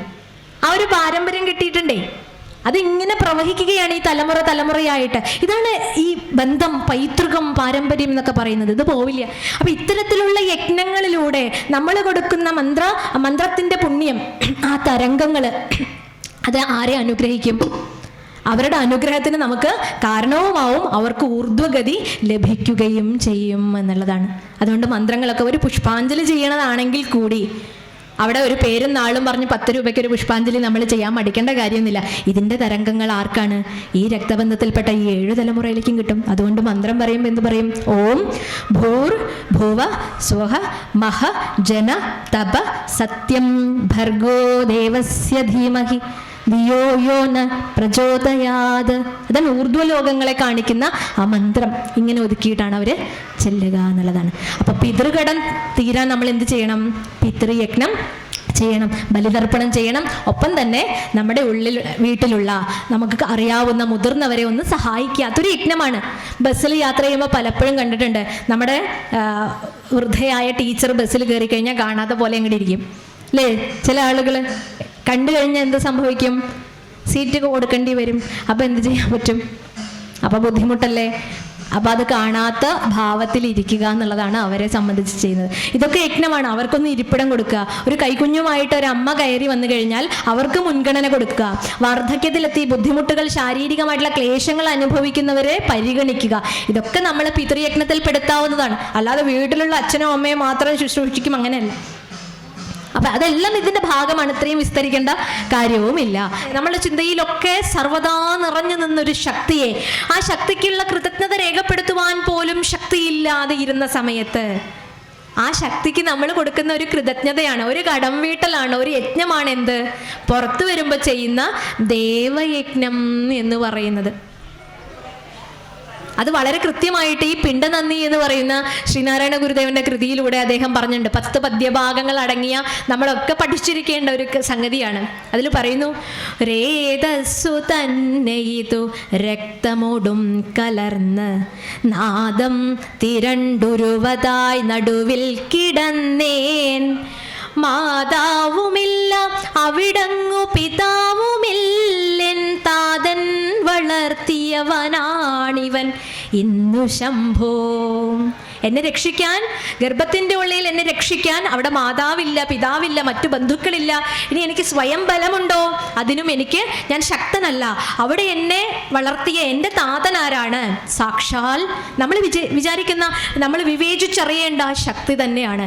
ആ ശക്തിക്ക് ഒരു കടം വീട്ടൽ എന്ന പോലെ ജീവിതത്തിൽ ഭുജാതനായ ശേഷം നമ്മളൊക്കെ നിർബന്ധമായിട്ടും ആ കടം, ദേവകടത്തെ വീട്ടുവാൻ വേണ്ടി വരേണ്ട ഒരു സന്നിധാനം എന്ന് പറയുന്നത് ക്ഷേത്രമാണ്. ദേവകടം തീർക്കാൻ ഏറ്റവും ശ്രേഷ്ഠമായിട്ട് നമ്മൾ കണ്ടെത്തിയത് ദേവാലയം തന്നെയാണ്. അവിടെ വന്ന് നമുക്കാവുന്നത് ആ ശക്തിക്ക് സമർപ്പിക്കുക. നമ്മുടെ ഒന്നും ഭഗവാൻ ആവശ്യമില്ല, പക്ഷേ നമ്മുടെ ഒരു കൃതജ്ഞത രേഖപ്പെടുത്തലാണ്. ഇന്ന് അതൊന്നും ഇല്ല അല്ലേ, കടപ്പാടുകളില്ല, പരസ്പരം നന്ദിയും സ്നേഹവും കരുണയും ഒക്കെ നഷ്ടപ്പെട്ടിരിക്കുന്ന ഒരു കാലഘട്ടത്തിലാണ് നമ്മളൊക്കെ ജീവിക്കണത്. ഇപ്പോൾ അറിയാതെ നടന്നു പോകുമ്പോൾ ഞാൻ അമ്മ ഒന്ന് ചവിട്ടി, അപ്പം ഞാൻ എന്താ പറയുക, സോറി കഴിഞ്ഞു. അതോടുകൂടി ഞാൻ എന്തെങ്കിലും ഒന്ന് തന്നു, താങ്ക്സ് നിങ്ങൾ പറഞ്ഞു, താങ്ക്സ് എന്ന് പറഞ്ഞു, അതോടുകൂടി നമ്മൾ ഈ സോറി താങ്ക്സ് എന്നുള്ള ഈ ഔപചാരികതയുടെ പേരിൽ മാത്രം നടക്കുന്ന ഇങ്ങനെയുള്ള വാക്കുകളിൽ ഒതുങ്ങുന്നു കാര്യങ്ങളൊക്കെ. പക്ഷെ അതിനപ്പുറത്തേക്ക് ഹൃദയം കൊണ്ട് സംവദിക്കാൻ സാധിച്ച ആളുകൾ പൂർവികരുണ്ടായിരുന്നു. അന്നൊരു സ്നേഹം ഉണ്ടായിരുന്നു, അന്ന് എന്ത് ചെയ്യുമ്പോഴും ഒരു നന്ദി ഉണ്ടായിരുന്നു, എന്ത് ചെയ്യുമ്പോഴും അതിനെ ബഹുമാനിച്ചുകൊണ്ടും പ്രാർത്ഥനാപൂർവം സാധനാപൂർവം അതിനെ കണ്ട ഒരു കാലഘട്ടം ഉണ്ടായിരുന്നു. ഇന്നതൊക്കെ നഷ്ടപ്പെട്ടിരിക്കുകയാണ്. അപ്പോഴും നമ്മളോട് ഋഷി പരമ്പര പറയുന്നു, നിങ്ങൾ ഇതിന് പുറകെ ഒന്നും, ഈ കാണുന്നതിന് പുറകെ അന്ധമായി സഞ്ചരിക്കാതെ നിങ്ങളുടെ ഉള്ളിലുള്ള ആത്മവസ്തുവിനെ ഒന്ന് ശ്രദ്ധിക്കൂ. ഭഗവാൻ നിങ്ങളിൽ സർവദാ അനുഗ്രഹം ചൊരിഞ്ഞിരിക്കണു. ദൈവകടം വീട്ടുവാൻ വേണ്ടി നമുക്ക് തന്നിട്ടുള്ള ദൈവോ ഹോമോ എന്നാണ് മന്ത്രത്തിൽ പറയണത്, ശ്ലോകത്തിൽ പറയണതെങ്കിലും ഹോമം മാത്രമല്ല, അതിനെ സൂക്ഷ്മമായി ചിന്തിക്കുമ്പോൾ ക്ഷേത്രങ്ങളിൽ വന്ന് ആരാധന നടത്താം, പ്രദക്ഷിണം ചെയ്യാം, വീട്ടിലിരുന്ന് നാമം ജപിക്കാം, ഇതൊക്കെ ദേവയജ്ഞം തന്നെ. പക്ഷെ പ്രമുഖമായി നമ്മൾ എടുത്തു പറയണത് ക്ഷേത്രത്തിനെ തന്നെയാണ്. ഇവിടെ വന്ന് എന്തെങ്കിലും നമ്മുടെ ശക്തിക്കൊത്ത് ഇവിടെ സമർപ്പിക്കുക. പൈസയായിട്ട് വേണം തന്നെ ഇല്ല, മറ്റു ദ്രവ്യങ്ങളായിട്ട് സമർപ്പിക്കാൻ സാധിക്കും. ഭക്തിയോടുകൂടി എന്തും സമർപ്പിക്കാം. ഇന്ന് മത്സരത്തിൻ്റെ കാലഘട്ടം. ഞാൻ എന്തെങ്കിലും സമർപ്പിച്ചാൽ അതിൻ്റെ 10,000 ഇരട്ടി സമർപ്പിക്കണം എന്ന് പറഞ്ഞ് മത്സരിച്ച് നിൽക്കുകയാണ്. നല്ലത് തന്നെ അല്ലേ? മത്സര ബുദ്ധി ഒഴിവാക്കി കഴിഞ്ഞാൽ നമ്മുടെ ക്ഷേത്രങ്ങൾ പുനരുദ്ധീകരിക്കും അല്ലേ? ഞാൻ 1000 സമർപ്പിച്ചാൽ ഇനി ഒരാൾ 2500 സമർപ്പിക്കണം എന്നാണ് ആഗ്രഹിക്കണത്. അത് എൻ്റെ പേര് കൂടി ഇവിടെ എവിടെയെങ്കിലും എഴുതി വെക്കുമല്ലോ എന്ന് വിചാരിച്ചിട്ടാണ് അല്ലേ? അങ്ങനെ ഒരു പലപ്പോഴും അങ്ങനെ ഒരു സമർപ്പണത്തിലൊരു ന്യൂനത പ്രകടമാവാറുണ്ട്. ഞാനിത് പറഞ്ഞപ്പോൾ, ഒരു പ്രഭാഷണത്തിൽ ഇത് പറഞ്ഞപ്പോൾ, പ്രഭാഷണ ശേഷം ഒരാൾ വന്നിട്ട് എന്നോട് പറഞ്ഞു, നമ്മൾ എഴുതി കൊടുത്ത് സമർപ്പിക്കണ സമയത്ത് എന്തെങ്കിലും ഒരു വിളക്ക് സമർപ്പണം നമ്മൾ നടത്തി, അതിൽ നമ്മുടെ പേര് കോട്ട് ചെയ്ത് കൊടുക്കണ സമയത്ത് മറ്റുള്ളവർക്ക് കൊടുക്കാനുള്ള ഒരു പ്രചോദനമാവില്ലേ? അതിനെ നമ്മളായിട്ട് തടുക്കണോ എന്ന് ചോദിച്ചു. സത്യമല്ലേ അദ്ദേഹം പറഞ്ഞത്? സത്യമാണ്. പക്ഷേ ആ സമർപ്പണത്തിനൊരു പൂർണ്ണത ഉണ്ടാവില്ല അല്ലേ? എഴുതി കൊടുത്തോളൂ, പക്ഷെ കൊടുക്കുമ്പോൾ ഞാനാണ് കൊടുത്തത് എന്നുള്ളൊരു ബുദ്ധി അതിൽ വെക്കാതിരിക്കുക, അങ്ങനെ ഒരു ഭാവം അതിൽ വെക്കാണ്ടിരിക്കുക. അപ്പോൾ കൃത്യമായില്ലേ? അപ്പം ഞാനിത് പറയണത് എന്താണെന്ന് വെച്ച് കഴിഞ്ഞാൽ, നമ്മൾ എന്തെങ്കിലും കൊടുത്താൽ സമർപ്പിച്ചു കഴിഞ്ഞാൽ പിന്നെ അത് ആരുടെയായി? ഭഗവാന്റെ ആയി. നമ്മുടെ കടം വീടി, ദേവകടം വീട്ടി ദേവയജ്ഞം ചെയ്തതിന് തുല്യമായി അല്ലേ? പക്ഷേ ഞാനാണ് സമർപ്പിച്ചത്, ഞാനാണ് ഇവിടെ അത് കൊടുത്തത് എന്നുള്ള ഭാവം വന്നു കഴിഞ്ഞാൽ പിന്നെ അത് ആരെടുക്കില്ല? ഭഗവാൻ എടുക്കില്ല. പല നദികൾ ഒഴുകുന്നുണ്ട്. ഭാരതപ്പുഴയുണ്ട്, ഗായത്രി പുഴയുണ്ട്, കണ്ണാടിപ്പുഴയുണ്ട്, കൽപ്പാത്തി പുഴയുണ്ട്. ഈ പുഴകളൊക്കെ ചെന്ന് ചേരുന്നത് പൊന്നാനിയിൽ വെച്ചിട്ട് അല്ലേ? അറബിക്കടലിനോട് ചേരുന്നു ഭാരതപ്പുഴ. അപ്പം ഞാനൊരു ദിവസം അറബിക്കടൽ കാണാൻ പോയിട്ട് അതിലൊരു കുമ്പിൾ വെള്ളം എടുത്തിട്ട് പറയാം, ഇത് ഞങ്ങളുടെ അവിടുത്തെ ഭാരതപ്പുഴയുടെ വെള്ളാട്ടോ എന്ന് പറയാൻ പറ്റുമോ എനിക്ക്? അതിൽ അനവധി പുഴകളും ജലാശയങ്ങളും ചേർന്നിട്ടാണ് ആ കടൽ രൂപപ്പെട്ടത്. പിന്നെ അതിന് ഒരു പേരേ ഉള്ളൂ, എന്ത്? സാഗരം. അപ്പം നമ്മളാകുന്ന ചെറിയ ചെറിയ അരുവികൾ, ചെറിയ ചെറിയ ജലാശയങ്ങൾ ഇവിടെ വന്ന് എന്തെങ്കിലും സമർപ്പിച്ചു കഴിഞ്ഞാൽ, സമർപ്പണം എന്നുള്ള വാക്ക് തന്നെ പൂർണ്ണമാകണമെങ്കിൽ, അർത്ഥഗർഭമാകണമെങ്കിൽ അവിടെ നമ്മളില്ല, ഭഗവാന് മാത്രം, ഭഗവാന്റെ ആയി അത് അല്ലേ? അപ്പം നമ്മൾ എന്തിനാ അതിൽ മത്സരബുദ്ധി വെക്കണത്? എൻ്റെ എന്ന് രേഖപ്പെടുത്തണം എന്നുള്ള ഭാവം നമ്മൾ എന്തിനാ വെക്കണത്? അതിലൊരു ന്യൂനത അപ്പം ഉണ്ടാവില്ലേ? അപ്പം എന്ത് സമർപ്പിക്കുമ്പോഴും അത് എന്തുമാവട്ടെ എൻ്റെ ശക്തിക്കൊത്തല്ലേ എനിക്ക് സമർപ്പിക്കാൻ പറ്റൂ. ഭഗവാൻ പറയുന്നു, പത്രം പുഷ്പം ഫലം തോയം യോമേ ഭക്ത്യാ പ്രയച്ഛതി എന്നാണ് പറയുന്നത് അല്ലേ? നിങ്ങൾക്ക് പൈസ ആയിട്ട് കൊടുക്കാനൊന്നുമില്ല, വേണ്ട. വരുമ്പോൾ ഒരില കിട്ടി, അത് ഭക്തിയോടുകൂടി ഇവിടെ സമർപ്പിക്കൂ. കുറച്ച് വെള്ളമാണ്, സമർപ്പിക്കൂ. തോയം അല്ലേ? പുഷ്പം, ഫലം, വല്ല ഫ്രൂട്ട്സാണ് കിട്ടിയത് ഭഗവാന് കാഴ്ചവെക്കാൻ, അത് നന്ദിയോടുകൂടി ഭഗവാൻ എന്നും ഞങ്ങളെ കാത്തു സംരക്ഷിക്കുന്നുണ്ടല്ലോ എന്ന് പറഞ്ഞ് ആ ഭക്തിയോടുകൂടി സമർപ്പിക്കൂ. അത് ഭഗവാൻ സ്വീകരിക്കും. എന്നാൽ ഭക്തിയില്ലാതെ ഇതല്ല എത്ര വലുത് സമർപ്പിച്ചാലും അത് ഭഗവാൻ സ്വീകരിക്കില്ല. ചിലരൊക്കെ ഇതൊരു അഡ്വാൻറ്റേജ് ആയിട്ട് എടുത്തിട്ടേ ചിലർ ചിന്തിക്കും, ഭഗവാൻ പറഞ്ഞിട്ടുണ്ട് പത്രം പുഷ്പം ഫലം തോയം, അപ്പോൾ വഴിയിൽ നിന്ന് ഒന്നും എടുത്തില്ല, മറക്കുകയും ചെയ്തു, സമർപ്പിക്കാൻ ഉദ്ദേശിച്ചിട്ടുമില്ല, അപ്പോൾ ഒരില വലിച്ചു കൊണ്ടുവന്നാൽ മതിയോ? പോരാ. അപ്പം നമ്മളുടെ ഭാവത്തിലാണ് പലപ്പോഴും വ്യത്യാസം വരുത്തേണ്ടത് എന്നുള്ളതാണ്. അപ്പോൾ ദേവയജ്ഞം ചെയ്യുക എന്നുള്ളത് വളരെ കൃത്യമായി ശ്രദ്ധിച്ച് നമ്മളെ തന്നെ ആത്മനിവേദനം, ഇന്നലെ പറഞ്ഞ പോലെ നവധാഭക്തിയിലെ 9ാമത്തെ ഭാവം ആത്മനിവേദനം ചെയ്യുന്ന ഒരു ഭാവത്തിലേക്ക് നമ്മുടെ സമർപ്പണത്തെ ഉയർത്തിക്കൊണ്ടുവരണം. അപ്പോഴേ അത് പൂർണ്ണമാവുകയുള്ളൂ എന്നാണ്. ഇപ്പോൾ ഈ എറണാകുളത്തപ്പൻ ഗ്രൗണ്ടിലെ ഒരിക്കൽ ശ്രീ എൽ ഗിരീഷ് കുമാർജി അവരുടെ ഒരു പ്രഭാഷണം കേൾക്കാനിടയായിട്ടുണ്ട്. ദേവയജ്ഞത്തെക്കുറിച്ചാണ് അദ്ദേഹം ചർച്ച ചെയ്തിട്ടുണ്ടാവും. ഞാൻ 2-3 പ്രഭാഷണങ്ങളിൽ പറഞ്ഞിട്ടുണ്ട്, നിങ്ങൾ കേട്ടിട്ടുണ്ടോ എന്ന് അറിഞ്ഞില്ല, എങ്കിലും ഇവിടെ അത് ഷെയർ ചെയ്യാൻ ആഗ്രഹിക്കുകയാണ്. എന്താണെന്ന് വെച്ച് കഴിഞ്ഞാൽ, ഒരു ശിവക്ഷേത്രം, അവിടെ ശിവനുണ്ട്, പാർവതിയുണ്ട്, ഉപദേവതകളായിട്ട് അവിടെ 3 മക്കളുണ്ട് അവരുടെ. ആരൊക്കെയാ? കുടുംബസമേതം ശിവൻ, ഉണ്ണി ഗണപതി, ഉണ്ണി അയ്യപ്പൻ, ഉണ്ണി മുരുകനും ഒക്കെ അവിടെ ഉണ്ട്. ശിവനും ഉണ്ട്, പാർവതിയുണ്ട്. ആ ക്ഷേത്ര സന്നിധിയിൽ വലിയ ഉത്സവങ്ങളും കാര്യങ്ങളും ഒക്കെ ഗംഭീരമായിട്ട് നടക്കാറുണ്ട്. അപ്പോൾ അവിടെ കൊടിമരമുണ്ട്. കൊടിമരത്തിൽ ചെമ്പ് പൂശാനായിട്ട് അവിടുത്തെ ആളുകൾ, കമ്മിറ്റിക്കാരും നാട്ടുകാരും പ്ലാൻ ഇട്ടു. അപ്പോൾ അതിനൊക്കെയായിട്ടുള്ള മീറ്റിംഗ് ആണ് ഇന്ന് നടക്കുന്നത്. അപ്പം എല്ലാവരും തടിച്ചുകൂടിയിരിക്കുന്നു മീറ്റിംഗ് നടക്കുന്ന ആ ഒരു സദസ്സിൽ. അപ്പോഴാണ് വേറൊരു കാര്യം പറയട്ടെ, അവിടെ ഒരു ധനികനുണ്ടായിരുന്നു, രാമചന്ദ്രൻ എന്നാണ് അദ്ദേഹത്തിൻ്റെ പേര്. അപ്പോൾ ഈ രാമചന്ദ്രൻ എന്ന് പറഞ്ഞാൽ 5 പൈസ ആർക്കും കൊടുക്കില്ല. അദ്ദേഹം വലിയ ധനികനാണ്, 5 പൈസ ആർക്കും കൊടുക്കില്ല. അങ്ങനെ ഇരിക്കെ അദ്ദേഹത്തിന് തന്നെ ഒരു ദിവസം തോന്നിപ്പോയി, ഞാനിങ്ങനെ പൈസയൊക്കെ മുറുകെ പിടിച്ചിരുന്നിട്ട് എന്താ പ്രയോജനം, എന്നെ ആളുകളൊന്ന് വാഴ്ത്തി സ്തുതിക്കണ്ടേ, അപ്പം അതൊന്ന് കുറച്ച് പൈസയൊക്കെ ആർക്കെങ്കിലും കൊടുത്താലല്ലേ അത് നടക്കുള്ളൂ, അതുകൊണ്ട് എന്തെങ്കിലും ചെയ്യണം എന്ന് ഉദ്ദേശിച്ചിട്ട് ഇദ്ദേഹം നടക്കാൻ ഇറങ്ങി പുറത്ത്. അപ്പോഴാണ് നമ്മുടെ അമ്പലത്തിൻ്റെ മുമ്പിൽ ആളുകളൊക്കെ തടിച്ചുകൂടിയിരിക്കണം. എന്തിനാ? ചെമ്പ് പൂശാൻ. എന്താ? കൊടിമരം അല്ലേ? നമ്മൾ ക്ഷേത്രത്തിനെ പുനരുദ്ധാരണം ചെയ്യണം. ഒരു ക്ഷേത്രം ഒരിക്കലും ജീർണിച്ച് കിടക്കരുത്. അവിടുത്തെ ദേശത്തിനാണത് ദോഷം. കാരണം ക്ഷേത്രം ശരീരമാണെന്നല്ലേ പഠിച്ചിട്ടുള്ളത്. അപ്പോൾ അവിടെ ഒരു ക്ഷേത്രത്തിന് പുനരുദ്ധാരണം നമ്മുടെ ശരീരത്തിൻ്റെയും മനസ്സിൻ്റെയും ഉദ്ധാരണം കൂടിയാണ്. പക്ഷേ എന്ന് വെച്ച് കുറച്ച് പൈസ കിട്ടുമ്പോൾ ആളുകളുടെ ദാരിദ്ര്യം മാറ്റാനല്ല നമ്മൾ നോക്കണത്. കൊടിമരം സ്വർണം പൂശാനും ചെമ്പ് പൂശാനും ഒക്കെയാണ്. ഒന്ന് ശ്രദ്ധിച്ചു നോക്കൂ. അപ്പോൾ ഇതൊക്കെ നമുക്ക് ചിന്തനീയമായിട്ടുള്ള വിഷയമാണ്. അതിലേക്ക് കൂടുതൽ കടക്കണില്ല, സമയപരിധി കാരണം. അപ്പോൾ ഇവിടെ ഈ ഒരു ഗ്രൂപ്പ് ഇങ്ങനെ ചർച്ച ചെയ്യണ കണ്ടപ്പോൾ നമ്മുടെ രാമചന്ദ്രൻ സാർ അങ്ങോട്ട് കയറി, എന്താ ഇവിടെ? അപ്പോൾ ഈ കമ്മിറ്റി സെക്രട്ടറിയോട്, പ്രസിഡന്റിനോടൊക്കെ ചോദിച്ചു, എന്താ ഇവിടെ ചോദിച്ചു. അപ്പോൾ അവർ പറഞ്ഞു, കൊടിമരം ചെമ്പ് പൂശാൻ വേണ്ടിയുള്ള മീറ്റിംഗ് ആണ് എന്ന് പറഞ്ഞു. വലിയ ബഹുമാനമാണ്, കാരണം പണക്കാരനല്ലേ നാട്ടിലെ. അപ്പോൾ അത് കണ്ടപ്പോൾ അദ്ദേഹം പറഞ്ഞു, എന്താ നിങ്ങൾക്ക് സ്വർണ്ണമൊന്നും കിട്ടിയില്ലേ എന്ന് ചോദിച്ചു. ഇല്ല, ഇതൊക്കെ പിരിച്ചുണ്ടാക്കിയിട്ട് വേണ്ടേ, ഒരു ക്ഷേത്രം നടത്തിക്കൊണ്ട് പോവാന്ന് പറഞ്ഞാൽ ചില്ലറപ്പെട്ട കാര്യമാണോ എന്നൊക്കെ ചോദിച്ചു. അപ്പം ഞാൻ തരാന്നായി. ആർക്കും 5 പൈസ കൊടുക്കാത്ത ഒരാൾ പെട്ടെന്ന് പറയാണ്, ഞാൻ കൊടിമരം സ്വർണം തന്നെ ആയിക്കോട്ടെ, ചെമ്പ് വേണ്ട, സ്വർണം തന്നെ ആയിക്കോട്ടെ, സ്വർണം നല്ലൊരു മെറ്റലാണ്, നയനാനന്ദകരമായൊരു സംഗതിയാണ്, തന്നെ ആയിക്കോട്ടെ, ഞാൻ തരാമെന്ന് പറഞ്ഞു. ഇവർക്കൊന്നും വിശ്വാസമില്ല. അവർക്കൊക്കെ ഇദ്ദേഹത്തിൻ്റെ സ്വഭാവം അറിയാം. അപ്പോൾ ഒന്ന് ഉറപ്പിച്ച് ചോദിച്ചു, എഗ്രിമെൻ്റ് അടക്കം വാങ്ങിച്ചു, എന്നിട്ടേ വിശ്വസിച്ചിട്ടുള്ളൂ. അപ്പോൾ ശരി, എല്ലാവർക്കും സന്തോഷമായി. മീറ്റിങ്ങിന് വന്ന എല്ലാവർക്കും ചെമ്പ് പൂശാനായിട്ടാണ് വന്നത്. ഇപ്പം സ്വർണ്ണം എന്ന് കേട്ടപ്പോൾ ആളുകൾക്കൊക്കെ വലിയ സന്തോഷമായിട്ട് എല്ലാവരും അദ്ദേഹത്തിന് പ്രണാമം പറഞ്ഞു. എന്നിട്ട് പിരിഞ്ഞു പോവാൻ നിൽക്കുന്ന സമയത്താണ് അദ്ദേഹം രാമചന്ദ്രൻ സാറ് നമ്മുടെ കമ്മിറ്റി പ്രസിഡന്റിനോട് ചോദിച്ചതേ, അതെ ഒരു മിനിറ്റ് ഒന്ന് നിൽക്കണേ, ഈ കൊടിമരം സ്വർണം പൂശാനുള്ള പൈസയൊക്കെ ഞാൻ തരാം, പക്ഷെ എൻ്റെ പേര് അതിൻ്റെ അടിയിൽ വലുതായിട്ടൊന്ന് എഴുതി വെക്കണം പറഞ്ഞു. അപ്പോൾ പണം തരാമെന്ന് കേട്ടപ്പോൾ കമ്മിറ്റി പ്രസിഡന്റ് അടിയിലല്ല എവിടെ വേണമെങ്കിലും പേരെഴുതാമെന്നും പറഞ്ഞു. അങ്ങനെ ആ മീറ്റിംഗ് ഡിസ്പേഴ്സ്ഡ്. അപ്പോഴാണ് ഇത് വേറൊരു ഉപാഖ്യാനത്തിൽ പോയിട്ട് ഇപ്പം ഇങ്ങോട്ട് തിരിച്ചു വരാട്ടോ. എന്താന്ന് വെച്ച് കഴിഞ്ഞാൽ, നമ്മൾ കേട്ടിട്ടില്ലേ, പണ്ട് നമ്മുടെ മുത്തശ്ശിമാരൊക്കെ നമ്മളോട് പറയാറുണ്ട്, എൻ്റെ മുത്തശ്ശി തന്നെ പറയാറുണ്ട്, ക്ഷേത്രത്തിലെ ദേവതകൾ ഈ അത്താഴ പൂജയൊക്കെ കഴിഞ്ഞ് തിരുമേനി ക്ഷേത്രം പൂട്ടി പോയി കഴിഞ്ഞാൽ ഇറങ്ങി നടക്കൂത്രേ. ഞാനിതൊന്നും വിശ്വസിച്ചില്ല. ഈ എന്തൊക്കെയാ പറയണത്, ക്ഷേത്ര ദേവതകൾ ഇറങ്ങി നടക്കും. അമ്മമ്മ പറയുന്നത് അവരുടെ വീടാണ്, ക്ഷേത്ര ദേവതകൾ വൈകുന്നേരമായ ഇറങ്ങി പോവും. എന്നിട്ട് ദേശത്ത് മുഴുവൻ ഒരു പ്രജകള് തൻ്റെ മക്കളെ എങ്ങനെയാണ് ഇരിക്കണേന്നൊക്കെ നോക്കിയിട്ട് തിരിച്ച് ഉഷപൂജയാകുമ്പോഴേക്കും തിരിച്ച് അവിടെ വരും എന്നുള്ളത്. ആദ്യം വിശ്വസിച്ചില്ല. പിന്നെയാണ് നമ്മുടെ കാളിദാസന്റെ ഒരു കഥയിൽ നമ്മൾ കേട്ടിട്ടുണ്ടാവും. ദാസൻ ഇങ്ങനെ കാട്ടിലൂടെ സഞ്ചരിക്കുന്ന സമയത്ത് ഒരു ഏകദേശം ജീർണിച്ച ഒരവസ്ഥയില്ല, എന്നാലും ഒരു വീട് പോലെ തോന്നിക്കണ ഒരു ക്ഷേത്രം, ഒരു കാളി ക്ഷേത്രമായിരുന്നു അത്രേ അത് തുറന്നു കിടക്കണു.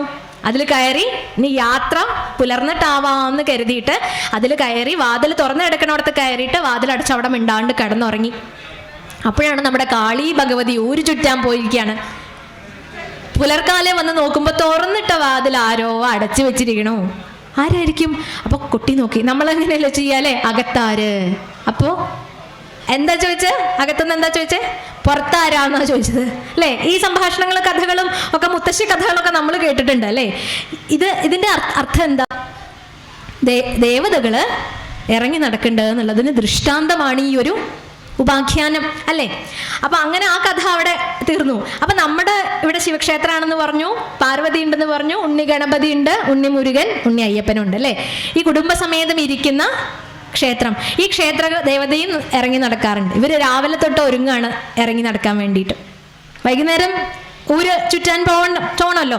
അപ്പൊ പാർവതി ദേവി രാവിലെ തന്നെ നല്ല സാരിയൊക്കെ എടുത്ത് കൃത്യമാക്കി വെച്ച് മുടിയൊക്കെ മാടി ഒതുക്കി നല്ല ഭംഗിയുള്ള കിരീടമൊക്കെ ധരിച്ച് നല്ല പട്ടുസാരിയൊക്കെ ധരിച്ച് നിറയെ മാലകളൊക്കെ ആഭരണം അല്ലേ, ത്രിപുരസുന്ദരി ഭാവത്തിൽ അങ്ങോട്ട് ഒരുങ്ങി നല്ല ഒഡ്യാണമൊക്കെ ധരിച്ച് ചിലങ്കയൊക്കെ ധരിച്ച് ദേവി ഒരുങ്ങി കഴിയുമ്പോഴേക്കും 4:30-5 മണി. ഇനി ദേവി മാത്രം ഒരുങ്ങിയാൽ മതിയോ? വികൃതികളായ 3 എണ്ണം ഉണ്ട്. ആരൊക്കെയാ അല്ലേ? 3 മക്കളെ ഒരുക്കിയാലും ഒരുങ്ങില്ല അല്ലേ? അടുത്ത വീട്ടിലേക്ക് നമ്മൾ മക്കളെയൊക്കെ കൊണ്ടുപോകുമ്പോ എന്താ പറയാ? നീ അവിടെ പോയിട്ട് വല്ല വികൃതി കാണിച്ചാല് അമ്മ വന്നിട്ട് ശരിയാക്കി തരാന്ന് പറഞ്ഞ് ഭീഷണിപ്പെടുത്തിയിട്ടും കുറെ ഉപദേശങ്ങളൊക്കെ കൊടുത്തിട്ടാണ് അടുത്ത വീട്ടിലേക്ക് കൊണ്ടുപോവുക. അതുപോലെ നമ്മുടെ പാർവതി പറഞ്ഞു, വികൃതി ഒന്നും കാണിക്കരുത്, ഓടരുത്, അച്ഛൻ്റെ അമ്മയുടെ കൈവിട്ട് എങ്ങോട്ടും പോകരുതെന്ന് പറഞ്ഞ് നിർദ്ദേശമൊക്കെ കൊടുത്ത് നല്ല ഉടുപ്പൊക്കെ ഇട്ട് കൊടുത്തു. ശിവന് പിന്നെ ഒരുങ്ങേണ്ട കാര്യമില്ല. എന്താ? ശ്മശാനവാസി അല്ലേ? ശ്മശാന ഭസ്മമാണ്. നമ്മൾ പൗഡറൊക്കെ ഇടുമ്പോൾ, നമ്മൾ കോസ്മെറ്റിക്സ് ഒക്കെ ഇടുമ്പോൾ അദ്ദേഹം ശവഭസ്മമാണ് ലേപനം ചെയ്തിരിക്കുന്നത്. ഒരു ആനത്തോലും മതി ഇരിക്കാൻ, ഒരു പുലിത്തോലും അല്ലേ? ഇനി പോകുന്നതോ വലിയ വാഹനങ്ങളൊക്കെ അറേഞ്ച് ചെയ്യണോ? വേണ്ട, കാളപ്പുറത്ത് പോവും.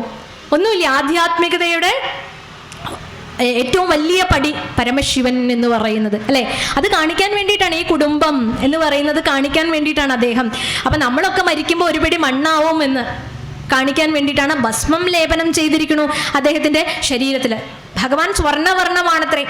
നീലവർണ്ണമൊക്കെ ആയിട്ട് ചിത്രം നമ്മൾ കണ്ടിട്ടുണ്ടാവും. പക്ഷെ ഭാഗവതമൊക്കെ പറയണത് ഭഗവാൻ സ്വർണ്ണവർണ്ണമാണ്, കല്യാണ സുന്ദരേശ്വരൻ എന്ന് പറയും. നമ്മൾ ഈ അഗ്രഹാരത്തിലൊക്കെ പോയി നോക്കിക്കഴിഞ്ഞാൽ അങ്ങനെ അവരുടെ വിവാഹം ചെയ്യണത് കാണാം അല്ലേ? ദേവി സുന്ദരേശ്വരന്റെ വിവാഹം ചെയ്യണ കാണാൻ പറ്റും. അപ്പൊ സ്വർണ്ണഭൂഷിതനായിട്ടാ ഭഗവാനെ കാണാം. ഭഗവാൻ പക്ഷേ ഈ ശരീരമല്ല, സ്വരൂപമാണെന്ന് ഞാൻ കാണിക്കാൻ വേണ്ടിയിട്ട് ഭസ്മം എടുത്ത് ലേപനം ചെയ്തിരിക്കുന്ന ആളാണ്. നമ്മളൊക്കെ ഒരു പിടി ചാരം, ക്ഷേത്രങ്ങളിലും ഭസ്മം കൊടുക്കണമെന്ന്. നീയൊക്കെ മരിച്ച് ചാരാവെന്ന് പറയാതെ പറയാൻ വേണ്ടി ഭസ്മം കൊടുക്കണം എന്നാ പറയുക. ക്ഷേത്രത്തിൽ നമ്മൾ ഭസ്മം ധരിക്കണം എന്നാ പറയുക. അതിന് അതിൻ്റെതായിട്ടുള്ള സയന്റിഫിക് ആയിട്ടുള്ള വശങ്ങളും ഉണ്ട്. അണുനാശിനിയാണ് ഭസ്മം എന്നൊക്കെ പറയുന്നത്. അപ്പൊ നമുക്കത് പിന്നെ ചിന്തിക്കാം. അപ്പൊ ഇവിടെ ശിവൻ ഒരുങ്ങാനൊന്നുമില്ല, ദേവി ഒരുങ്ങി, മക്കളൊക്കെ ഒരുങ്ങിയപ്പോഴേക്കും അത്താഴ പൂജ കഴിഞ്ഞ് നമ്മുടെ പൂജാരി പോയി. ഇങ്ങനെയാണ് എപ്പോഴും നടക്കുക, എല്ലാ ദിവസവും. അപ്പൊ നമ്മളുടെ കൊടിമരത്തിൽ സ്വർണം പൂശാനുള്ള ദിവസം എത്തി. ഗംഭീരമായിട്ടുള്ള അനാച്ഛാദനം, വലിയ വലിയ ആളുകളൊക്കെ വന്നു, മന്ത്രിമാരൊക്കെ വന്നു. കൊടിമരം സ്വർണം പൂശിയിട്ടുള്ള ഉദ്ഘാടനം കഴിഞ്ഞു. ആളുകളൊന്നും പോണേയില്ല സ്വർണം കണ്ടിട്ട്. സ്വർണ്ണ ശോഭയിൽ കുളിച്ചു നിൽക്കുന്ന ക്ഷേത്രം. ഒരുവിധം എല്ലാവരെയും പറഞ്ഞു വിട്ടു. ഉത്സവമൊക്കെ ഗംഭീരമായിട്ട് കഴിഞ്ഞു. മംഗളകരമായിട്ട് എല്ലാം അവസാനിച്ച് എല്ലാവരും പോയി. പൂജാരി വൈകുന്നേരത്തെ പൂജയും കഴിഞ്ഞ് അദ്ദേഹവും സ്ഥലം വിട്ടു. അപ്പോഴാണ് നമ്മുടെ ക്ഷേത്ര ദേവതകൾ ഇറങ്ങി നടക്കാൻ വേണ്ടിയിട്ട് നമ്മുടെ പാർവതിയും മഹാദേവനും കുട്ടികളുമായിട്ട് അവരുടെ വീട് എന്ന് തോന്നിപ്പിക്കുന്ന ആ ക്ഷേത്രത്തിൽ നിന്ന് പുറത്തേക്ക് ഇറങ്ങിയതും അവർ ഇന്നലെ വരെ ഉണ്ടായിരുന്നില്ല. ഇന്നിപ്പോൾ കൊടിമരത്തിൻ്റെ ഉദ്ഘാടനം കഴിഞ്ഞിട്ടേ ഉള്ളൂ, സ്വർണ്ണശോഭ. ഇന്നലെ വരെ കണ്ടില്ല. ഇന്ന് കണ്ടപ്പോൾ അന്തം വിട്ട് നോക്കുകയാണ്. അത്ഭുതത്തോടുകൂടി ശിവനും പാർവതിയും അതിലിങ്ങനെ നോക്കി നിന്നു. പക്ഷേ നോക്കി നിന്നപ്പോഴത്തേക്ക് അച്ഛനും അമ്മയും അതിൻ്റെ ശോഭ ആസ്വദിക്കുമ്പോഴേക്കും ഈ വികൃതികളായിട്ടുള്ള 3 എണ്ണം താഴെ കണ്ടു. ഇപ്പോഴതാ കൊടിമരത്തിൻ്റെ മുകളിൽ നിൽക്കണോ, വലിഞ്ഞു കയറി. അപ്പോഴേക്കും എന്തൊരു വികൃതിയായി കുട്ടികൾ. അമ്മയ്ക്ക് ദേഷ്യം വന്നു. ഇതൊക്കെ പറഞ്ഞിട്ടല്ലേ ഇപ്പം ഇങ്ങോട്ട് കൊണ്ടുവന്നത്. ഒരമ്മ മക്കളെ വഴക്കു പറയാൻ എങ്ങനെയല്ലേ സാരിത്തുമ്പൊക്കെ ഇവിടെ എടുത്ത് കുത്തിയിട്ട് ചീത്ത പറയുന്ന ഒരു ലാഘവത്തോടു കൂടിയും ദേവിയും ആ ഭാവം കൈക്കൊണ്ട് പറഞ്ഞു, ഇറങ്ങടാ മക്കളെ, ഇത് നിന്റെ അച്ഛൻ്റെ വകയൊന്നും അല്ല എന്ന്. അപ്പൊ ഇത് കേട്ടപ്പോ അവിടെ ശിവൻ തന്നെ പരിഭ്രമിച്ചു പോയി.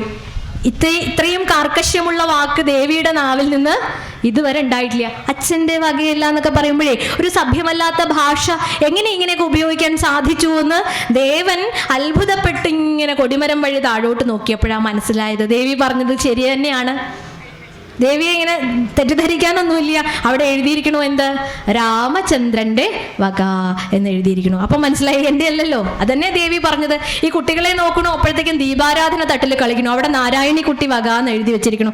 അപ്പോഴേക്കും അമ്മ വഴക്ക് പറഞ്ഞു, അത് താഴെയിട്ടു. പൂജാപാത്രങ്ങൾ എടുത്തു വെക്കണു, അതിൽ മാധവി കുട്ടി വക എന്ന് എഴുതി വെച്ചിരിക്കണു. അമ്മ വഴക്ക് പറഞ്ഞു, അതും താഴെയിട്ടു. ഈ തൊടുന്നതിലൊക്കെ ഓരോരുത്തരുടെ വകയുണ്ട്. അമ്മ വഴക്ക് പറഞ്ഞുകൊണ്ടേ ഇരിക്കുകയാണ്.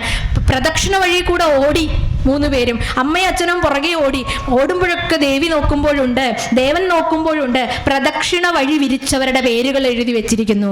ഇതിന്നവരുടെ വക. ഇന്ന് അപ്പൊ അക്ഷരത്തിൽ ചവിട്ടിയാൽ അടികിട്ടുന്നൊരു കാലത്തിലൂടെ നമ്മൾ കടന്നു പോയിട്ടുണ്ടായിരുന്നു. അക്ഷരം എന്ന് പറഞ്ഞാൽ ക്ഷരമില്ലാത്തത്, നശിക്കാത്ത അറിവിന്റെ ഉറവിടമാണ് സനാതന സംസ്കൃതി എന്ന് പറഞ്ഞത്. പുസ്തകം നമ്മൾ പൂജയ്ക്ക് വെക്കാറുണ്ടല്ലോ, ഗ്രന്ഥം നമ്മൾ ആരാധിക്കാറുണ്ടല്ലോ, വാഗ്ദേവതയായ സരസ്വതിയെ നമ്മൾ പൂജിക്കാറുണ്ടല്ലോ. അപ്പോൾ ഇതൊക്കെ മറന്ന് അതിലൂടെ ചവിട്ടി നടക്കേണ്ടി വന്നു. അപ്പം തൊടുന്നത് മുഴുവൻ ഓരോരുത്തരുടെ വകയും, ഒരു വകയില്ലാത്തവർ നമ്മളൊന്നും ആര് ചിന്തിച്ചു? പരമേശ്വരനും പാർവതിയും ചിന്തിച്ചു. അപ്പം നോക്കൂ, അവിടെ സമർപ്പണത്തിലൊക്കെ ന്യൂനതയില്ലേ? എഴുതി വെച്ച് കൊടുക്കുന്നത് മറ്റുള്ളവർക്ക് കൊടുക്കാൻ പ്രോത്സാഹനമാകുമെന്ന് നമ്മൾ വ്യാവഹാരികമായി ചിന്തിക്കുന്നു. ശരി തന്നെ.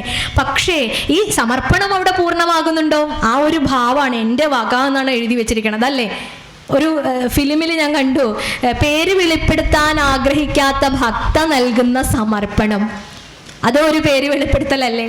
അല്ലേ? ഇൻഡയറക്ട്ലി അവിടെ വെളിപ്പെടുത്തി പേര് വെളിപ്പെടുത്താനാവാത്താന്ന് പറഞ്ഞതിലൂടെ.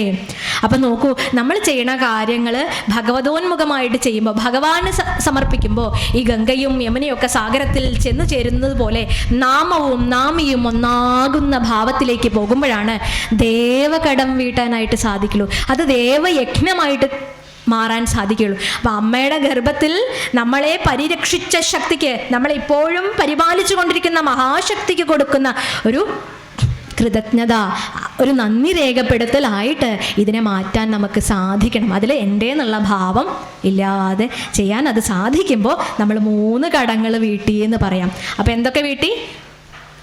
ഋഷി പരമ്പര തന്നിട്ടുള്ള സദ്ഗ്രന്ഥങ്ങളെ പാരായണം ചെയ്ത് ഋഷിയജ്ഞം ചെയ്തു അല്ലേ? ബ്രഹ്മയജ്ഞം ചെയ്തു, ഋഷി കടം തീർത്തു. ഇനി രണ്ടാമത് പിതൃകടം തീർക്കാൻ വേണ്ടി നമ്മൾ പിതൃയജ്ഞം, ബലിതർപ്പണാദികൾ ചെയ്തു. ഇനി മൂന്നാമത് ഇവിടെ നമ്മൾ എന്ത് ചെയ്തു? ദേവയജ്ഞം ചെയ്തിട്ട് ദേവകടവും തീർത്തിരിക്കുകയാണ്. ഇനി അടുത്തതായിട്ട് നമ്മളോട് പറയണു, ഇനി ഭൂതയജ്ഞം, ബലിർഭൂതോ എന്നാണ് പറയാ, ബലിർബൗതോ എന്നാണ് പറയാ. ഭൂതയജ്ഞം, അങ്ങനെ ഒരു യജ്ഞമുണ്ടോ? ഭൂതകടമുണ്ട് നമുക്ക്. ഭൂതം എന്ന് പറഞ്ഞാൽ എന്താ അർത്ഥം? ഭൂതം എന്ന് പറഞ്ഞാൽ നമ്മൾ ഈ ഇംഗ്ലീഷ് ഫിലിമൊക്കെ കണ്ടിട്ട് ഗോസ്റ്റ്. ഒരു കുട്ടി ഞാൻ ഭൂതം എന്ന് പറഞ്ഞപ്പോൾ ആ കുട്ടി പറഞ്ഞു, പ്രഭാഷണം ചെയ്യാൻ വന്നിട്ട് ഞങ്ങളെയൊക്കെ ഭൂതം എന്ന് വിളിച്ചു എന്ന്. അപ്പൊ ഗോസ്റ്റ് എന്നർത്ഥം. ഭൂതപ്രേത പിശാചുക്കൾ ഭഗവാന്റെ സന്തത സഹചാരികൾ എന്നൊക്കെ നമ്മൾ പഠിക്കാറുണ്ട്, പാടാറുണ്ട് അല്ലേ? ദേവിയുടെ കൂടെ ഉണ്ട് എന്നൊക്കെ. അപ്പൊ ഭൂതം എന്ന് പറഞ്ഞാൽ എത്രയേ അർത്ഥമുള്ളൂ? ഭവിച്ചത്, ഉണ്ടായതൊക്കെ ഭൂതം. നമ്മളൊക്കെ ഭൂതങ്ങൾ തന്നെയാണ്. ഉണ്ടായത് നമ്മളൊക്കെ ഉണ്ടായതാണ്. ഇനി നമ്മൾ മാത്രമല്ല ഉണ്ടായിട്ടുള്ളത്, സസ്യലതാദികൾ ഉണ്ടായിട്ടുണ്ട്, പക്ഷി മൃഗാദികൾ ഉണ്ടായിട്ടുണ്ട്. ഇതൊക്കെ ഉണ്ടായതാണ്. ഇതിനൊക്കെ നമ്മളാൽ കഴിയുന്ന വിധം അതിനെയൊക്കെ സംരക്ഷിക്കുക. അതാണ് ഒരു ഗൃഹസ്ഥന്റെ ധർമ്മം എന്ന് പറയുന്നത് അല്ലേ? വേനൽക്കാലത്തൊക്കെ ദാഹിച്ചു വരുന്ന ആളുകൾക്ക് വെള്ളം കൊടുക്കുക. ഈ പക്ഷിമൃഗാദികൾ, അണ്ണാറക്കണ്ണന്മാരും ചെറുപക്ഷികളൊക്കെ, ചില കുട്ടികളൊക്കെ ഇത് ചെയ്യണ കണ്ടിട്ടുണ്ട് കേട്ടോ. അവരൊരു ചിരട്ടയിലോ ചെറിയ പാത്രത്തിലോ തൻ്റെ പാടത്തോ പറമ്പത്തൊക്കെ ഈ വിശന്ന് വരുന്ന കിളികൾക്കൊക്കെ വേണ്ടിയിട്ട് ധാന്യവും അണ്ണാറക്കണ്ണന് വെള്ളമൊക്കെ വെച്ചു കൊടുക്കും. ഇതൊക്കെ നമ്മൾ ചെയ്യേണ്ടതാണ്. അതുപോലെ പശുവിന് ബലി കൊടുക്കുക എന്ന് പറഞ്ഞാൽ പശുവിനെ ബലി കൊടുക്കുക എന്നല്ല. നമ്മളൊക്കെ ഇതിനെയൊക്കെ ദുർവ്യാഖ്യാനം ചെയ്തിട്ടാണ് ഈ ബലി കൊടുക്കുക എന്ന് പറഞ്ഞതിനെ അർത്ഥം തെറ്റിദ്ധരിച്ചിരിക്കുകയാണ് അല്ലേ? അതിൻ്റെ അർത്ഥം പശുവിന് ബലി കൊടുക്കുക എന്ന് പറഞ്ഞാൽ എന്താ? അതിന് വെള്ളവും പുല്ലും കാര്യങ്ങളും വൈക്കോലും ഒക്കെ കൊടുക്കുക, അതിനെ തൃപ്തിപ്പെടുത്തുക, അതിൻ്റെ വയറ് നിറയ്ക്കുക, അതിൻ്റെ അനുഗ്രഹം വാങ്ങിക്കുക. ഇത് ഭൂതയജ്ഞം. നമുക്ക് ധാരാളം ഭൂതകടമുണ്ട്. നമ്മുടെ ചുറ്റുമുള്ള സൂക്ഷ്മജീവികളെ നമുക്കറിയില്ല, അറിഞ്ഞോ അറിയാണ്ടൊക്കെ തന്നെ നമ്മൾ കൊല്ലുന്നുണ്ട്. അറിഞ്ഞു കൊല്ലുന്ന എത്ര ഉറുമ്പിൽ നിന്ന് തുടങ്ങാം. ശ്രീനാരായണ ഗുരു പറഞ്ഞത് കോഴിയെയും ആടിനെയും ഈ മാംസം കഴിക്കുന്ന വലിയ വലിയ സാധനങ്ങളെ കുറിച്ചല്ല, ജീവികളെ കുറിച്ചല്ല അദ്ദേഹം സംസാരിച്ചത്. ഒരു ഉറുമ്പിനെ വെച്ചിട്ടാണ് സംസാരിച്ചത്. ഒരു പീഡ ഇറുമ്പിനും വരുത്തരുതെന്നുള്ള അനുകമ്പയും സദാ എന്നാ പറ. ഒരു ഉറുമ്പിനെ പോലും നമ്മൾ നോവിക്കരുത്. കാരണം ഉറുമ്പിലും അണുവിലും പുഴുവിലും നിറഞ്ഞു നിൽക്കുന്ന നമ്മളിലും ഒക്കെ ഉള്ള ചൈതന്യം ഒന്നാണ്. ഒന്നിൻ്റെ ജീവിക്കാനുള്ള അവകാശത്തെ എടുത്ത് അതിനെ കൊന്ന് ഭക്ഷിക്കുമ്പോൾ നമ്മൾ ആലോചിക്കണം. ലളിതാ സഹസ്രനാമത്തിൽ ദേവിക്കൊരു പേര് പറയും, ഓം തൊക്സ്തായേ നമഃ. ത്വക്കായിരിക്കുന്ന ദേവിക്ക് നമസ്കാരം. ഇപ്പം ഈ ത്വക്ക് കഴിച്ച് ഈ മാംസം കഴിച്ചിട്ട് ഈ മാംസത്തെ വർദ്ധിപ്പിക്കാം എന്നുള്ള നമ്മളുടെ ധാരണ നമ്മൾ മാറ്റി നിർത്തും അല്ലേ. എൻ്റെ ഒരു ഫ്രണ്ടിൻ്റെ അച്ഛൻ ഡോക്ടറാണ്. അപ്പോൾ അവർ പറഞ്ഞു, ചിക്കൻ കഴിച്ചു കഴിഞ്ഞാൽ ഒരു 72 മണിക്കൂറെങ്കിലും വേണം മിനിമം അതിനെ ദഹനം നടക്കാൻ വേണ്ടിയിട്ട്. അപ്പോൾ ഇന്ന് രാത്രി കഴിച്ചിട്ട് നാളെ കുളിച്ച് അമ്പലത്തിൽ പോയിട്ട് അത് വയറ്റിൽ തന്നെ കിടക്കണില്ലേ? എവിടെ പഞ്ചശുദ്ധി പരിപാലനം? നമ്മളിതൊന്നും ശ്രദ്ധിക്കില്ല. മംഗളവേളകളിൽ പോലും മദ്യവും മാംസവും ഉപേക്ഷിക്കാത്തവരായി നമ്മൾ മാറിക്കഴിഞ്ഞിരിക്കുന്നു എന്നുള്ളതാണ്. നമ്മുടെ തേങ്ങാമൂടി തിന്നാൻ വരുമ്പോൾ, നമ്മളുടെ പഞ്ചസാര തിന്നാൻ വരുമ്പോൾ ഉറുമ്പിനെയൊക്കെ കശക്കി കൊല്ലാറുണ്ട് നമ്മൾ, ഇല്ലേ? നമ്മളൊക്കെ ചെയ്തിട്ടുണ്ട്. ഉറുമ്പിൽ നിന്ന് പഠിക്കേണ്ട സാമാന്യ പാഠങ്ങൾ നമ്മൾ പഠിച്ചിട്ടുണ്ടോ? അതാണ് ഈശ്വരൻ എന്ന് പറഞ്ഞത്. അത് ഗുരുവാണ് സത്യത്തിൽ. ഒരു വോളണ്ടിയറും ഇടപെടാത്തൊരു അച്ചടക്കം ഉറുമ്പിനില്ലേ? നമ്മളെയൊക്കെ കുറച്ച് കഴിഞ്ഞ് സംസാരിക്കരുതെന്ന് പറഞ്ഞാൽ ഇത് നിർത്തി കഴിഞ്ഞാൽ നമ്മൾ സംസാരിക്കും അല്ലേ? ആരെങ്കിലും ഇടപെട്ടാലേ നമ്മൾ അവിടെ കുറച്ചൊക്കെ മൗനം പാലിക്കൂ, ഡിസിപ്ലിനൊക്കെ ആയിട്ട് ഇരിക്കുള്ളൂ. പക്ഷെ ഉറുമ്പ് വരിയായിട്ട് ഷെയറിങ് ആണ്. ഒരു ധാന്യമണിക്ക് വേണ്ടി തല്ലുകൂടുന്നില്ല അവരതിനെ എല്ലാവർക്കും ഉപകാരപ്രദമാം വിധം ഏറ്റവും വലിയ അധ്വാന ശേഷിയുള്ള ഒരു ജീവിയാണ് ആര്? ഉറുമ്പ്. ഇതിൽ നിന്നും പഠിക്കേണ്ട സാമാന്യ പാഠം പോലും പഠിക്കാതെ അതിനെ കശക്കി ഞെരിച്ചു കൊല്ലണു. ഇതൊക്കെ എന്താണ്? പാപമല്ലേ? കടം വർദ്ധിച്ചുകൊണ്ടിരിക്കണം, ഭൂതകടം വർദ്ധിച്ചുകൊണ്ടിരിക്കണം. ഇപ്പം നമ്മളൊക്കെ ഭൂതയജ്ഞം ചെയ്യാൻ പണ്ടൊക്കെ ശീലിപ്പിക്കുമായിരുന്നു വീട്ടിലുള്ള ആൾക്കാർ. ഈ ഫേസ്ബുക്കിൽ തന്നെ ഞാൻ കണ്ടു, നമ്മുടെ കേരളത്തിലെ തെക്കൻ ജില്ലയിൽ എവിടെയോ ഉറുമ്പൂട്ടൽ എന്ന് പറഞ്ഞ ചടങ്ങ് നിങ്ങൾ കേട്ടിട്ടുണ്ടാവും. അമ്മയ്ക്കും മക്കൾക്കും അകത്ത്, ഉറുമ്പിനും മക്കൾക്കും പുറത്തെന്ന് പറഞ്ഞ് അവരുടെ ക്ഷേത്രത്തിലെ ഉത്സവം കൊടിയേറി കഴിഞ്ഞാൽ അവർ ചെയ്യുന്നത് ശർക്കരയും അരിപ്പൊടിയും ഒക്കെ കൂട്ടിക്കുഴച്ചിട്ട് വീടിൻ്റെ നാനാഭാഗത്തും കൊണ്ടുവന്ന് വെക്കും. അങ്ങനെ ആവുമ്പോൾ ഇവരൊന്നും എവിടെ കയറില്ല? നമ്മുടെ അടുക്കളയിൽ കയറില്ല. ഇതൊക്കെ കഴിക്കാൻ വേണ്ടി വരുന്നതാണ്. അതിൻ്റെ വിശപ്പ്, അതിൻ്റെ വൈശ്വാനരാഗ്നി, അതിൻ്റെ ജഡരാഗ്നിയെ തൃപ്തിപ്പെടുത്താനാണ് അത് വരുന്നത്. പക്ഷേ അപ്പോൾ വിഷം വെച്ച് കൊല്ലുക. ഞാനല്ലാത്തൊരു ജീവിയും വീട്ടിൽ വേണ്ട. ഒരു ചിലന്തിയെ കണ്ടു അപ്പം തന്നെ അടിച്ചു കൊന്നു, ഒരു പല്ലിയെ കണ്ടു അപ്പം തന്നെ കൊന്നു അല്ലേ? നമ്മൾ എത്ര സ്വാർത്ഥരാണ് ഒന്ന് ആലോചിച്ച് നോക്കൂ. ഭൂതകടം കൂടി വരികയാണ്. ഈ ബ്രാഹ്മണ അഗ്രഹാരങ്ങളിലൊക്കെ അവർ അരിപ്പൊടി കൊണ്ട് കോലമിടും. എന്തിനാണ്? ചെറിയ ചെറിയ പ്രാണികൾ, ചെറിയ പാറ്റകൾ അതൊക്കെ വന്ന് കഴിച്ചിട്ട് പോകും. അപ്പോൾ ഒരു ഗൃഹസ്ഥൻ എന്ന നിലയിൽ ഇതിനെയൊക്കെ ഊട്ടാൻ വേണ്ടിയിട്ടുള്ള റെസ്പോൺസിബിലിറ്റി, ആശ്രമധർമ്മം ആർക്കുള്ളതാണ്? നമുക്കുള്ളതാണ്. യഥാവായും സമാശ്രിത്യ വർത്തന്തേ സർവജന്തവ തഥാ ഗൃഹസ്ഥമാശ്രിത്യ വർത്തന്തേ ഇതരാശ്രമ എന്നാ പറയാ. എങ്ങനെയാണോ വായുവിനെ ആശ്രയിച്ച് സകല ജീവജാലങ്ങളും ജീവിക്കുന്നത്, വായു ഇല്ലാണ്ട് ഒരു നിമിഷം പറ്റുമോ? ഇപ്പൊ ശ്വാസോച്ഛ്വാസം ചെയ്യണമെന്നും കൂടെ നമുക്കറിയില്ല. ഏതോ യോഗ ക്ലാസ്സിന് പോയപ്പോഴാണ് സാറ് പറഞ്ഞു ദീർഘമായ ഒരു ശ്വാസം ഉള്ളിലേക്ക് എടുക്കൂ. അപ്പോഴാണ് ഇതൊന്നും ഉണ്ടല്ലോ അല്ലേ, ശ്വാസമുണ്ടല്ലോ. അതെങ്ങനെയാണ് ചലിക്കുന്നത്? നമുക്ക് ദേഷ്യം വരുമ്പോൾ ശ്വാസം എങ്ങനെയാവോ? സ്പീഡ് അല്ലേ? അതിൻ്റെ ഈ ശ്വാസത്തെയും ഈ ഹാർട്ട് ബീറ്റിനെയും അല്ലേ, ഹൃദയമിടിപ്പിനെയും ശ്വാസത്തെയും ബന്ധിപ്പിച്ചുകൊണ്ടാണ് ഈ പ്രാണായാമ യോഗയൊക്കെ നമ്മുടെ ഋഷിമുനിമാർ ആഹ്വാനം ചെയ്തിട്ടുള്ളത്. അപ്പോൾ വായുവിനെ ആശ്രയിച്ചിട്ട് സകല ജീവജാലങ്ങളും കഴിയുന്നത് പോലെ തഥാ ഗൃഹസ്ഥമാശ്രിത്യ, ഒരു ഗൃഹനാഥനെ, ഒരു ഗൃഹനാഥയെ ആശ്രയിച്ചിട്ടാണ് ഒരു വാനപ്രസ്ഥയും ഒരു സന്യാസിയും ഒരു ബ്രഹ്മചാരിയും ഒക്കെ കഴിയുന്നത്. സകല ജീവജാലങ്ങളും. വീട്ടുമുറ്റത്തൊരു മാവുണ്ടെന്ന് വെക്കാം, എത്ര അണ്ണാരക്കണ്ണന്മാരും പക്ഷികളുമാണ്. മാവ് പൂക്കുന്നത് വരെ ഒരു പക്ഷേ അതിൻ്റെ ആഹാരം നമ്മൾ കൊടുക്കുന്നത് അന്യമണികളോ മറ്റേ ആയിരിക്കും അല്ലേ? മാമ്പഴമാകുന്നത് വരെ അതിൻ്റെ ഭക്ഷണം, അതിൻ്റെ ആവാസ വ്യവസ്ഥ നമ്മളുമായി ബന്ധപ്പെട്ടിട്ടായിരിക്കും. ഈ പ്രകൃതി പോലും, ഈ വൃക്ഷങ്ങൾ പോലും ഈ carbon dioxide oxygen cycle അതിൻ്റെ സന്തുലനാവസ്ഥ നിലനിർത്താൻ ആവശ്യമാണ്. നമ്മൾ മാത്രം പോരാ. ഇത്രയൊക്കെ പഠിച്ചിട്ടുള്ള മനുഷ്യൻ ഇപ്പം 2 കൊല്ലം മുമ്പ് കൊറോണ ഒന്ന് മാറിക്കഴിഞ്ഞപ്പോഴേ, ഏകദേശം മാറി തുടങ്ങിയപ്പോൾ മാസ്ക് ഒക്കെ ഇട്ടിട്ട് ഞാനും ജൂൺ 5-ന് വൃക്ഷത്തൈ നടൽ കർമ്മത്തിന് പോയി, വടക്കന്തറയിൽ തന്നെ. അപ്പോൾ കുറേ കുഴികൾ എടുത്ത് വെച്ചിട്ടുണ്ട്, 1 കപ്പ് വെള്ളം വെച്ചിട്ടുണ്ട്. എനിക്ക് കിട്ടി ലക്ഷ്മി തരു വൃക്ഷത്തൈ. അപ്പം ഞാനതിനെ കണ്ടത് വെച്ച് അതിന് മണ്ണൊക്കെ ഇട്ട് വെള്ളമൊക്കെ ഒഴിച്ച് എല്ലാവരും ഫോട്ടോ എടുക്കണു. അപ്പം ഞാനും എടുത്തു ഒരു സെൽഫി, എല്ലാവരും ഫേസ്ബുക്കിൽ അപ്ലോഡ് ചെയ്തു, ഞാനും ചെയ്തു. ഇതൊക്കെ കണ്ടപ്പോൾ അവിടെ കുറച്ച് പേര് കൂടി നിന്ന് ചിരിക്കുന്നുണ്ടായിരുന്നു. അപ്പോൾ ഇതൊക്കെ കണ്ട് കളിയാക്കുമായിരിക്കും എന്ന് ഞാൻ വിചാരിച്ചു. എനിക്കറിയുന്ന ആളുകൾ തന്നെയാണ്. കുറേ പേര് വന്നിട്ടുണ്ട് കേട്ടോ, കൗൺസിലർ വന്നിട്ടുണ്ട്, കുറേ സെലിബ്രിറ്റീസ് വന്നിട്ടുണ്ട് ഈ വൃക്ഷം നടിയിൽ കർമ്മം. അവർ പറയാണ്, എന്തേ ചിരിച്ചതിൻ്റെ കാരണം, എന്തിനാ നിങ്ങൾ കളിയാക്കി ചിരിക്കണമെന്ന് പോയി ചോദിച്ചപ്പോൾ അവർ പറയാണ്, എല്ലാ വർഷവും ഇതേ കുഴിയിൽ തന്നെയാണ് നടാറെന്ന്. അപ്പം നമ്മളുടെ സ്നേഹം എന്താണ്? ആ ഒരു ദിവസത്തെ ജൂൺ 5 പരിസ്ഥിതി ദിനത്തോടു കൂടി അല്ലേ അവസാനിച്ചു എന്നുള്ളതാണ്. ഇതാണ് നമ്മൾ വൃക്ഷങ്ങളോട്. ഗാർഡനൊക്കെ ഉണ്ടാക്കും വീട്ടിൽ, പക്ഷേ ഒരു വൃക്ഷത്തൈ നട്ട് അതിനെ ശുശ്രൂഷിക്കാൻ നമുക്ക് സാധിക്കുന്നില്ല. അത് എത്ര ജീവികളുടെ ആവാസ വ്യവസ്ഥയായി. നമ്മളൊരു 5 സെന്റ് സ്ഥലം വാങ്ങിച്ചു അതിൽ വീട് കെട്ടി എന്ന് പറഞ്ഞാൽ അത് എൻ്റെ എന്നുള്ള ഭാവമായി. എത്ര സൂക്ഷ്മ ജീവികളുടെ, എത്ര ജീവികളുടെ ആവാസ കേന്ദ്രമായിരുന്നു അത്. എന്നിട്ട് അതൊക്കെ മാറ്റാൻ പ്രായശ്ചിത്ത കർമ്മമായിട്ട് തലേ ദിവസം വാസ്തുബലി ചെയ്യും. വാസ്തുബലി എന്തിനാ ചെയ്യണത്? വാസ്തു പുരുഷനായി കൊണ്ട് ഭഗവാനെ നമസ്കരിക്കുമ്പോഴും ഈ സ്ഥലത്തുണ്ടായിരുന്ന ജീവജാലങ്ങൾ എത്ര എണ്ണം അതിൻ്റെ ജീവൻ അറ്റുപോയി അല്ലേ, എത്ര എണ്ണത്തെ നശിപ്പിച്ചിട്ടാണ് ഈ കോൺക്രീറ്റ് കെട്ടിടം പൊങ്ങി വന്നത്. അതിനൊക്കെ ഒരു പ്രായശ്ചിത്തം എന്നോണം നമ്മൾ ചെയ്യുന്ന കാര്യങ്ങളായിട്ട് മാറ്റി. നമ്മൾ അതിനോടൊന്നും ഒരു സ്നേഹമില്ല, ഒന്നും വേണ്ട. ഭർത്താവിൻ്റെ ഒരു പ്രൊജക്റ്റാണ് ആധ്യാത്മിക ജില്ല പാലക്കാട്, അല്ലെങ്കിൽ പൈതൃക ജില്ല പാലക്കാട് എന്നുള്ളതാണ്. ഇതിൻ്റെ ഭാഗമായിട്ട് നമുക്ക് 108 അഗ്രഹാരങ്ങളുണ്ട് പാലക്കാട് ജില്ലയിൽ. പലതും ശിഥിലമായിരിക്കണു. അപ്പോൾ അതിനെയൊക്കെ സന്ദർശിക്കാൻ വേണ്ടിയിട്ട് നമുക്കറിയാം ആധ്യാത്മികതയുടെ വിളനിലങ്ങളാണ് ബ്രാഹ്മണ അഗ്രഹാരങ്ങൾ, ഗ്രാമങ്ങൾ എന്നൊക്കെ പറഞ്ഞാൽ. അപ്പോൾ ആ സന്തോഷത്തോടു കൂടി ഞാനും പുറപ്പെട്ടു കാണാനായിട്ട്. പക്ഷേ ചില ഗ്രാമങ്ങളിലൊക്കെ കണ്ട അവസ്ഥ വളരെ വിഷമിപ്പിക്കുന്നതാണ്. അവിടെ ഈ അരിപ്പൊടി കൊണ്ട് കോലമിടുന്നതിന് പകരം ഒരു സുന്ദരമായിട്ടുള്ള മനോഹരമായിട്ടുള്ള ഒരു രംഗോലി കണ്ടിട്ട് ഞാൻ അതിൻ്റെ അടുത്തേക്ക് ചെന്നപ്പോഴാണ് മനസ്സിലായത്, നമ്മൾ ഈ കൂറയും പാറ്റയൊക്കെ ഓടിക്കാൻ ഉപയോഗിക്കുന്ന ചോക്കില്ലേ, അതവിടെ കിടക്കണു അതിൻ്റെ കഷ്ണം. അപ്പം എന്താ അതിൻ്റെ അർത്ഥം? ഇതൊക്കെ അതിനെ ഊട്ടാൻ വേണ്ടി ചെയ്യുന്ന ഭൂതയജ്ഞമാണ്, ഭൂതകടം തീർക്കാൻ വേണ്ടി. പക്ഷെ ചെയ്യുന്നതോ മഹാപാതകം. ഒരു ചെറിയ പ്രാണി അതിൻ്റെ അടുത്തേക്ക് വരുമോ, വന്നാൽ തന്നെ അത് ചാവുകയും ചെയ്യും അല്ലേ. എന്തോ ഇതാണ് കോലം, നല്ല കോലമായിരുന്നു എന്ന് പറയണ പോലെ തോന്നി എനിക്ക്. ഇനി അടുത്തത് മനോഹരമായ മറ്റൊരു രംഗോലി കണ്ടങ്ങോട്ട് പോയപ്പോഴാണ് മനസ്സിലായത്, പ്ലാസ്റ്റിക്കർ വാങ്ങിച്ച് ഒട്ടിച്ചു വെച്ചിരിക്കണം. കാലാകാലത്തിന് ഒരു കോലം ഇടേണ്ട ആവശ്യമില്ല അല്ലേ.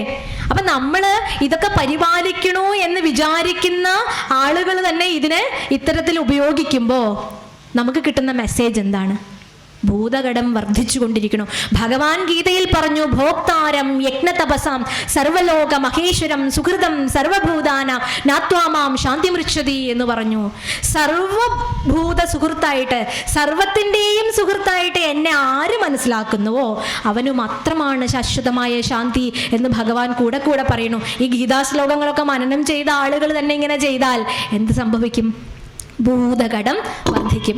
നമ്മൾ എന്ത് ചെയ്യണം? ഇനിയെങ്കിലും ഭൂതയജ്ഞം ചെയ്യാൻ വേണ്ടിയിട്ട് ഒരു പങ്ക്. ഒന്നും ചെയ്യാൻ പറ്റിയില്ല, അപ്പം എന്ത് ചെയ്യണം? ഭക്ഷണം കഴിക്കാനിരുന്നു, ഉടനെ തന്നെ വിളമ്പി ഉടനെ കൈയിട്ട് കഴിക്കാതെ ഒരു സ്മരണ, ബ്രഹ്മാർപ്പണം ബ്രഹ്മഹവിർ ബ്രഹ്മാഗ്നൗ ബ്രഹ്മണാഹുതം ബ്രഹ്മൈവ തേന ഗന്ധവ്യം ബ്രഹ്മകർമ്മ സമാധിനാം എന്ന് പറഞ്ഞുകൊണ്ട് ഈ കഴിക്കുന്നതും വിളമ്പുന്നതും കഴിക്കപ്പെടുന്നതും എല്ലാം ഈശ്വരനാണ്. അപ്പം ഞാൻ ഒരു ഗൃഹസ്ഥനായതുകൊണ്ടും ഞാനൊരു മാനവരാശിയുടെ അഭിമാന ഭാജനമായതുകൊണ്ടും ഞാൻ എല്ലാവരെയും ഊട്ടാൻ ബാധ്യസ്ഥനായതുകൊണ്ടും ഇത് ഒരു പിടി എല്ലാ ജീവജാലങ്ങൾക്കും എന്ന് പറഞ്ഞ് ബ്രഹ്മാർപ്പണം ചെയ്തിട്ട് ഒരു സങ്കല്പം വയ്ക്കുക. സങ്കല്പം കൊണ്ട് അവരുടെയൊക്കെ വയറ് നിറയും. നമ്മളിങ്ങനെ ചെയ്യുന്നുണ്ട്, നമുക്ക് എല്ലാവരെയും ഊട്ടാനൊന്നും പറ്റിയെന്ന് വരില്ല. പക്ഷേ ഇങ്ങനെയൊരു സങ്കല്പം ചെയ്തതുകൊണ്ട് ഒരു ചീരയിലയുടെ ഉച്ഛിഷ്ടം ഭുജിച്ചിട്ട് ഭഗവാൻ ലോകത്തെ മുഴുവൻ ഒരു ഋഷിയെ തൃപ്തിപ്പെടുത്തിയില്ലേ. ഋഷി ഞാനിപ്പോൾ കഴിക്കാൻ വരാമെന്ന് ദ്രൗപദിയോട് പറഞ്ഞു. ദ്രൗപദി ഭക്ഷണം കഴിച്ച് കമഴ്ത്തിയാൽ പിന്നെ അക്ഷയപാത്രത്തിൽ നിന്ന് ഒന്നും വരില്ല അന്നേ ദിവസം. ഇത് കേട്ട് പേടിച്ച് ദ്രൗപദി കൃഷ്ണനെ വിളിച്ച് അപേക്ഷിച്ചു. ഭഗവാൻ കൃഷ്ണൻ പ്രത്യക്ഷപ്പെട്ടു. അപ്പോൾ പറഞ്ഞു, ഞാൻ ഇന്നെല്ലാം കഴിച്ചു, പാത്രം കമിഴ്ത്തി, ഇനി ഒരു ഭക്ഷണവും വരില്ല. ഋഷി അതാ, ദുർവാസാവ് മഹർഷി അതാ സ്നാനം ചെയ്യാൻ പോയിരിക്കുകയാണ്. തിരിച്ചു വരുമ്പോൾ എനിക്ക് ഭക്ഷണം കൊടുക്കണമല്ലോ, ഞാൻ എന്ത് ചെയ്യും എന്ന് പറഞ്ഞ് വിഷമിച്ച് നിൽക്കുമ്പോൾ കൃഷ്ണൻ പറഞ്ഞു, അക്ഷയപാത്രം എടുത്തിട്ട് വരുമോ എന്ന് ദ്രൗപദിയോട് പറഞ്ഞു. ദ്രൗപദി പറഞ്ഞു, അതൊക്കെ കഴിഞ്ഞു കൃഷ്ണ, അതിലൊന്നും ഇല്ലേ നീ, അല്ല പറഞ്ഞത് കേൾക്കൂ, അത് എടുത്തിട്ട് വരൂ എന്ന് പറഞ്ഞു. അത് പോയി എടുത്തപ്പോൾ അതിലൊരു അംശം, ഒരു ഇലക്കറി കഴിച്ചതിൻ്റെ ഒരു ഭക്ഷണത്തിൻ്റെ അവശിഷ്ടമുണ്ട്. അതിനെ ഭഗവാൻ കഴിച്ചതും ദുർവാസാവ് മഹർഷി സ്നാനം കഴിഞ്ഞിറങ്ങിയതും ഒരു ഏമ്പക്കൊക്കെ വിട്ടു, ഭക്ഷണം കഴിച്ചൊരു പ്രതീതി. പിന്നെ വരാൻ നിന്നില്ല. അദ്ദേഹം മനസ്സുകൊണ്ട് ഇവരെ അനുഗ്രഹിച്ചിട്ട്, പാഞ്ചാലിയെ അനുഗ്രഹിച്ച്, പാണ്ഡവന്മാരെ അനുഗ്രഹിച്ച് തിരിച്ചു പോയി എന്നാണ്. അപ്പൊ ഭഗവാൻ ആ സങ്കല്പശക്തി കൊണ്ട് സർവരെയും ഊട്ടി എങ്കിൽ നമ്മുടെ ഒരു സങ്കല്പമാണ് നമ്മുടെ ഈ കടങ്ങളൊക്കെ വീട്ടുന്നത്. ദേവകടം, പിതൃകടം, ഭൂതകടം, ഋഷികടം ഒക്കെ തീർക്കുന്നത് നമ്മുടെ സങ്കല്പം കൂടിയാണ്. അത് എത്ര കണ്ട് പ്രാക്ടിക്കലി ചെയ്യാൻ പറ്റുമോ അത്ര കണ്ട് നമുക്ക് ചെയ്യാൻ സാധിക്കണം. ബാക്കിയൊക്കെ സങ്കല്പത്തിലായാലും കൂടി ഭഗവാൻ നമ്മളെ അനുഗ്രഹിക്കും എന്നുള്ളതാണ്. അങ്ങനെ ഭൂതകടം നമ്മൾ വീട്ടി. എന്ത് ചെയ്തിട്ട്? ഭൂതയജ്ഞം. ഇനി അടുത്ത യജ്ഞം പറയുന്നു, നരയജ്ഞം. നരയജ്ഞം, ഇനി ഒരു നരയജ്ഞം കൂടി കഴിഞ്ഞു കഴിഞ്ഞാൽ നമുക്ക് 5 യജ്ഞങ്ങളായി അല്ലേ. അപ്പം ആദ്യം നമ്മൾ എന്താ പറഞ്ഞത്? ബ്രഹ്മയജ്ഞം അഥവാ ഋഷിയജ്ഞം, രണ്ടാമത് പിതൃയജ്ഞം, മൂന്നാമത് ദേവയജ്ഞം, നാലാമത് ഭൂതയജ്ഞം, അഞ്ചാമത് അവസാനത്തെ യജ്ഞമാണ് നരയജ്ഞം. എന്തിനാ നരയജ്ഞം എന്ന് പറയണത്? നരകടം വീട്ടാൻ വേണ്ടിയിട്ടാണ് നരയജ്ഞം. മനുഷ്യന്മാരോട് നമുക്ക് കടമുണ്ട് അല്ലേ? നമ്മൾ പൈസ കടം കൊടുക്കുന്ന കടം മാത്രമല്ല, അല്ലാതെ നമുക്ക് ധാരാളം കടമുണ്ട്. എന്താന്ന് വെച്ച് കഴിഞ്ഞാൽ അടുത്തിരിക്കുന്ന ആളുടെ വിഷമം അറിഞ്ഞ് അവനെയും ആശ്വസിപ്പിക്കാൻ സാധിക്കുന്നതും ഒരു പുണ്യം. അവനിലും എന്നിലും കുടികൊള്ളുന്നത് ഒരേ ഈശ്വരൻ. ഒരാൾ പറഞ്ഞു, ഭഗവാന്റെ അടുത്ത് പോയിട്ട് വിഗ്രഹത്തിൽ ഭഗവാനെ കണ്ടുകൊണ്ട് പ്രാർത്ഥിക്കണു, പക്ഷേ അടുത്തിരിക്കുന്ന ആളിൽ ഭഗവാനെ നിഷേധിക്കണു. ഇത് ശരിയാണോ? ഒരു തിരുമേനി രാവിലെ പൂജയ്ക്ക് വേണ്ടി അമ്പലത്തിലേക്ക് വരണു. അപ്പോഴാണ് കാർത്തിയാനി അമ്മ അവിടെ ചൂലും കൊണ്ട് അടിച്ചു വാരണത് പുലർക്കാലത്ത്. തിരുമേനിയെ കണ്ടതും പാവൻ ചൂലൊക്കെ അങ്ങോട്ട് മാറ്റി തിരുമേനിയാ പോണത്. ഭഗവാനെ പൂജിക്കുന്ന ആളാണ് ഈ പോണത്, ഭഗവാൻ തന്നെ. ആ ഭാവം കാർത്തിയാനിയമ്മയ്ക്കുണ്ട്. പക്ഷെ തിരുമേനിക്ക് ദേഷ്യം വന്നു അങ്ങോട്ട് കണ്ടപ്പോൾ. എന്നും ചൂലുമായിട്ട് മുറ്റത്തന്നെ എന്ന് പറഞ്ഞ് കാർക്കിച്ചൊരു തുപ്പ് കൊടുത്തു. എന്നിട്ട് പോയിട്ട് ആരെയാ പൂജിക്കണേ? ഭഗവാനെ പൂജിക്കണു. അപ്പൊ വിഗ്രഹത്തിലുള്ള ഈശ്വരനെ പൂജിക്കുന്നു, മനുഷ്യനിലുള്ള ഈശ്വരനെ നിഷേധിച്ച് കാർക്കിച്ച് തുപ്പുന്നു. ഇതിലെവിടെയാണ് നരയജ്ഞം സംഭവിക്കുന്നത്? ഒന്ന് ആലോചിച്ച് നോക്കൂ. അപ്പൊ അടുത്ത് ഇരിക്കണ ആളുടെ വിഷമം അറിഞ്ഞ് ഇപ്പൊ പൈസ കൊടുത്ത് സഹായിക്കാൻ പറ്റിയില്ലെങ്കിലും നമ്മുടെ വാക്കുകൊണ്ട്, അല്ലേ, നമ്മൾ കഴിഞ്ഞ ദിവസം പറഞ്ഞു, വാക്കുകൊണ്ട് അവരെ വേദനിപ്പിക്കാതെ അവരെ സമാശ്വസിപ്പിക്കാൻ കഴിയുന്നതും ഒരു നരയജ്ഞം തന്നെ. ഇങ്ങനെയും കടം വീട്ടാൻ സാധിക്കും. നരകടം വീട്ടുന്നത് നരയജ്ഞം ചെയ്തിട്ട്. അതുപോലെ വീട്ടിലൊരു അതിഥി വന്നു.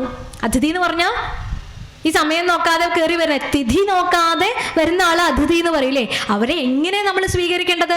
ഈശ്വരൻ ദേവയജ്ഞം ചെയ്യുന്നത് പോലെ ചെയ്യണം അത്രേ ഈ അതിഥി പൂജ. അതിഥി സൽക്കാരം, അർഘ്യപദ്യാദികളെ കൊണ്ടൊക്കെ പൂജിച്ച് അവിടെ ഇരുത്തി അവർക്ക് വേണ്ടത് മുഴുവൻ, അവർ പറഞ്ഞത് മുഴുവൻ കൊടുക്കണം. എത്ര പുരാണ കഥകൾ അതിനെ ഇത് ചെയ്യുന്ന പുരാണ കഥകൾ നമ്മൾ കേട്ടിട്ടുണ്ട് അല്ലേ. ദുർവാസാവ് മഹർഷി വന്നപ്പോൾ ദാപ്പ കണ്ടു, ശ്രീകൃഷ്ണനും രുക്മിണിയും ദുർവാസാവിനെ അതിഥിയായി സ്വീകരിച്ച കഥയുണ്ട്. അങ്ങനെ പല കഥകളും. പക്ഷെ ഇന്ന് അതിഥിയും ആതിഥ്യ മര്യാദയൊന്നും ഒക്കെ നഷ്ടപ്പെട്ട കാലം. കാലിൻ്റെ മേലെ കാല് കയറ്റി ഒരാൾ വീട്ടിലേക്ക് വന്നാൽ അല്ലേ, അവിടെ ഇരുന്ന് മൊബൈലിൽ മാത്രം സ്ക്രോൾ ചെയ്തുകൊണ്ടിരിക്കും, മുഖത്ത് പോലും നോക്കാത്ത കുട്ടികൾ. അങ്ങനെ ഒരു മര്യാദ പഠിപ്പിച്ചിട്ടേ ഇല്ല. അവർ പറഞ്ഞു കൊടുത്തിരിക്കുന്നത് സിറ്റ് ഔട്ട് എന്ന് പറഞ്ഞൊരു സാധനം എന്തിനാ കെട്ടിവെച്ചിരിക്കണത്? വരട്ടെ, വരണവർ ഗെറ്റ് സിറ്റ് ആൻഡ് ഔട്ട്. ഒരു ചായ പോലും വേണമെന്ന് ചോദിക്കില്ല. അത്ര പോലും അതിഥി മര്യാദയില്ല. എന്നിട്ട് ഇവിടെ വന്നിട്ട് ഭഗവതീന്ന് നമ്മൾ പ്രാർത്ഥിക്കും. അപ്പോൾ അടുത്തു നിൽപ്പോരനുജനെ നോക്കാൻ അക്ഷികളില്ലാത്തോർക്ക് അരൂപനീശ്വരൻ അദൃശ്യനായാൽ അതിലെന്താശ്ചര്യം എന്ന് കവി പാടി. അടുത്തിരിക്കുന്ന ആളില് ഈശ്വരനെ കാണാൻ സാധിക്കാത്ത ഒരാൾക്ക് കല്ലിൽ എങ്ങനെയാ കാണാൻ പറ്റുക? അങ്ങനെയുള്ളവർക്കൊക്കെ ഈശ്വരൻ ഒരിക്കലും ദൃശ്യമാവില്ല, പ്രകടമാകില്ല, ഫീലാവില്ല എന്ന് പറഞ്ഞുകൊണ്ടാണ് മഹത്തായിട്ടുള്ള പലരും നമ്മളെ ഉദ്ബോധിപ്പിച്ചത് ഇങ്ങനെയുള്ള കാര്യങ്ങൾ. അപ്പം എന്ത് ചെയ്യണം? നരകടം വീട്ടാൻ വേണ്ടി നരയജ്ഞം ചെയ്യണം. ആളുകളെ സേവിക്കുക. ആതുര ശുശ്രൂഷ രംഗത്തൊക്കെ നടക്കുന്നുണ്ടല്ലേ പല കാര്യങ്ങളും. അസുഖമുള്ളവരെ ശുശ്രൂഷിക്കാനുള്ള അതിനുള്ളൊരു സാമർഥ്യം നമ്മൾ സ്വയം ഏറ്റെടുക്കുക. അസുഖം വന്നെന്ന് പറഞ്ഞാൽ അവരെ ഉപേക്ഷിക്കുകയോ അവരെ വിഷം കൊടുത്തു കൊല്ലുകയോ തല്ലിക്കൊല്ലുകയോ അല്ല ചെയ്യണത്. ഇന്ന് കാണുന്നത് എന്താ ഇപ്പൊ 2 ദിവസം മുൻപല്ലേ നമ്മൾ കണ്ടത്? 2-3 ദിവസം മുമ്പ് അമ്മയ്ക്ക് അസുഖമാണ്. അമ്മയ്ക്കല്ലേ അസുഖമാണെന്ന് മനസ്സിലാക്കി, ഒരു സ്ത്രീക്ക് അസുഖമാണെന്ന് മനസ്സിലാക്കി അവരെ കൊന്നു അല്ലേ? നിഷ്കരുണം എങ്ങനെ സാധിക്കുന്നു എന്നുള്ളതാണ്. ഒരു ജീവികളെയൊക്കെ മാംസം തിന്നുന്നത് തന്നെ നമ്മൾ എന്താ പറയാ, അതെങ്ങനെ ബുദ്ധിമുട്ടാണെന്ന്. മാംസം ഭക്ഷിക്കരുതെന്നൊന്നും ആരും പറയണില്ല. ഈ കൊന്നു തിന്നുന്നത് നിങ്ങളുടെ ഇഷ്ടമാണ്, അത് കഴിക്കുന്നതും കഴിക്കാതിരിക്കുന്നതും. വിശേഷ ദിവസങ്ങളിലെങ്കിലും അതിനെ ഒഴിവാക്കണമെന്നേ നമ്മൾ ഉദ്ദേശിക്കുന്നുള്ളൂ. അങ്ങനെയൊക്കെ ഭക്ഷിച്ച് ജീവിച്ച് കുലത്തൊഴിൽ അതായി നടക്കുന്ന ആളുകളുണ്ട് അല്ലേ? അപ്പോൾ അതൊക്കെ അവരവരുടെ കുലധർമ്മമാണ്. അതിനനുസരിച്ച് ഭുജിച്ചോളൂ, ആസ്വദിച്ചോളൂ. പക്ഷേ ഒരു ജീവിയുടെ ജീവിക്കാനുള്ള അവകാശത്തിനെ എടുക്കരുത് എന്നുള്ളതാണ്. നോക്കൂ, ഈ 2 ഇഞ്ച് ടേസ്റ്റിന് വേണ്ടിയിട്ട് അത് കഴിഞ്ഞാൽ മലമാണ്. അതിനു വേണ്ടി എന്തൊക്കെയാ നമ്മൾ കഴിക്കണത് അല്ലേ? നരകക്കടൽ എന്നാണ് പറയുന്നത്. നാവിനെഴുന്ന നരകക്കടൽ എന്ന് ശ്രീനാരായണ ഗുരുദേവൻ വിശേഷിപ്പിക്കുന്നുണ്ട്. അപ്പോൾ നമ്മുടെ ഈ ടേസ്റ്റിന് നമുക്ക് എൻ്റെ സ്വാർത്ഥത എനിക്ക് വേണ്ടിയിട്ടാണ് പലതിനെയും ഉപയോഗിക്കുന്നത്. അങ്ങനെ ഒരു ഭാവം വേണ്ട. എല്ലാവർക്കും ജീവിക്കാൻ അവകാശമുണ്ട്. അതനുസരിച്ച് നമ്മുടെ ധർമ്മങ്ങൾ അനുഷ്ഠിച്ചുകൊണ്ട് നമ്മൾ മുന്നോട്ട് പോകാൻ സാധിക്കണം. അത് ആരാണെങ്കിലും ശരി. ഒരാൾക്ക് രോഗമുണ്ട്, അയാൾക്ക് വിഷമമുണ്ടെന്നുണ്ടെങ്കിൽ അവരെ ആശ്വസിപ്പിക്കുക. അതൊക്കെ മാറും കേട്ടോ. ഒരാൾക്കൊരു പ്രശ്നം വന്നു, അവരെ ആ പ്രശ്നത്തിൽ ഇടപെടാനോ അത് സോൾവ് ചെയ്യാനൊന്നും നമുക്കൊന്നും പറ്റില്ല.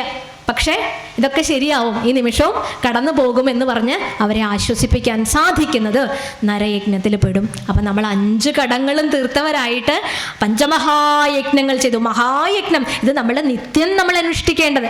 ഏതെങ്കിലും ഒരു ദിവസം ഇതൊരു യജ്ഞം ചെയ്തു, ദേവയജ്ഞം ചെയ്തു, പിതൃയജ്ഞം ചെയ്തു അല്ല, ദിവസവും ചെയ്യണം. ഇപ്പം പിതൃക്കൾക്ക് തന്നെ ആണെങ്കിലും നമ്മൾ സ്നാനം കഴിഞ്ഞ് ഒരു കൈക്കുമ്പിളിൽ ജലമെടുത്ത് നമ്മളുടെ കുലത്തിലെ രക്തബന്ധത്തിലൊക്കെ മരിച്ചുപോയ നമ്മളുടെ പ്രിയപ്പെട്ടവർക്ക് വേണ്ടിയിട്ട്, അവരുടെ ഊർധ്വഗതിക്ക് വേണ്ടിയിട്ട് ഒരു കുമ്പിൽ ജലമെടുത്ത് അവരെ സ്മരിച്ച് അവരുടെ ആത്മശാന്തിക്കായി കൊണ്ട് പ്രോഷണം ചെയ്യുന്നത് ദിവസവും ചെയ്യണത്.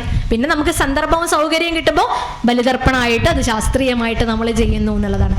അപ്പം അങ്ങനെയാണ്. ഭൂതഘടം വീട്ടുന്നതും അങ്ങനെ തന്നെയാണ്. ശ്രീഭൂതബലി അമ്പലത്തിൽ നടക്കുന്നില്ലേ? എന്താ ശ്രീഭൂതബലി? ഈ ബലിക്കല്ലുകളിലൊക്കെ ബലി തൂവാറുണ്ട്. സൂക്ഷ്മ രൂപത്തിലുള്ള ജീവികൾക്ക് അല്ലെങ്കിൽ ഭഗവാന്റെ സൂക്ഷ്മഭൂതങ്ങളെ ഊട്ടുക എന്നുള്ള, ഐശ്വര്യമുള്ള ബലി അർപ്പിക്കുക എന്നുള്ളതാണ്.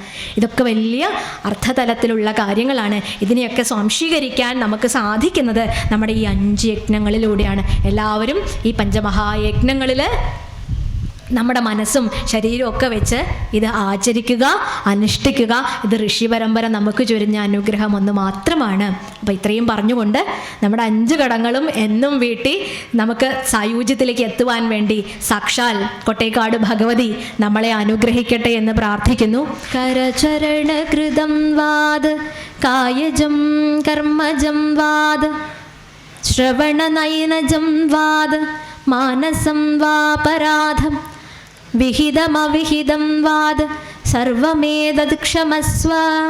ശിവ ശിവ കരുണാബ്ധേ ശ്രീ മഹാദേവ ശംഭോ.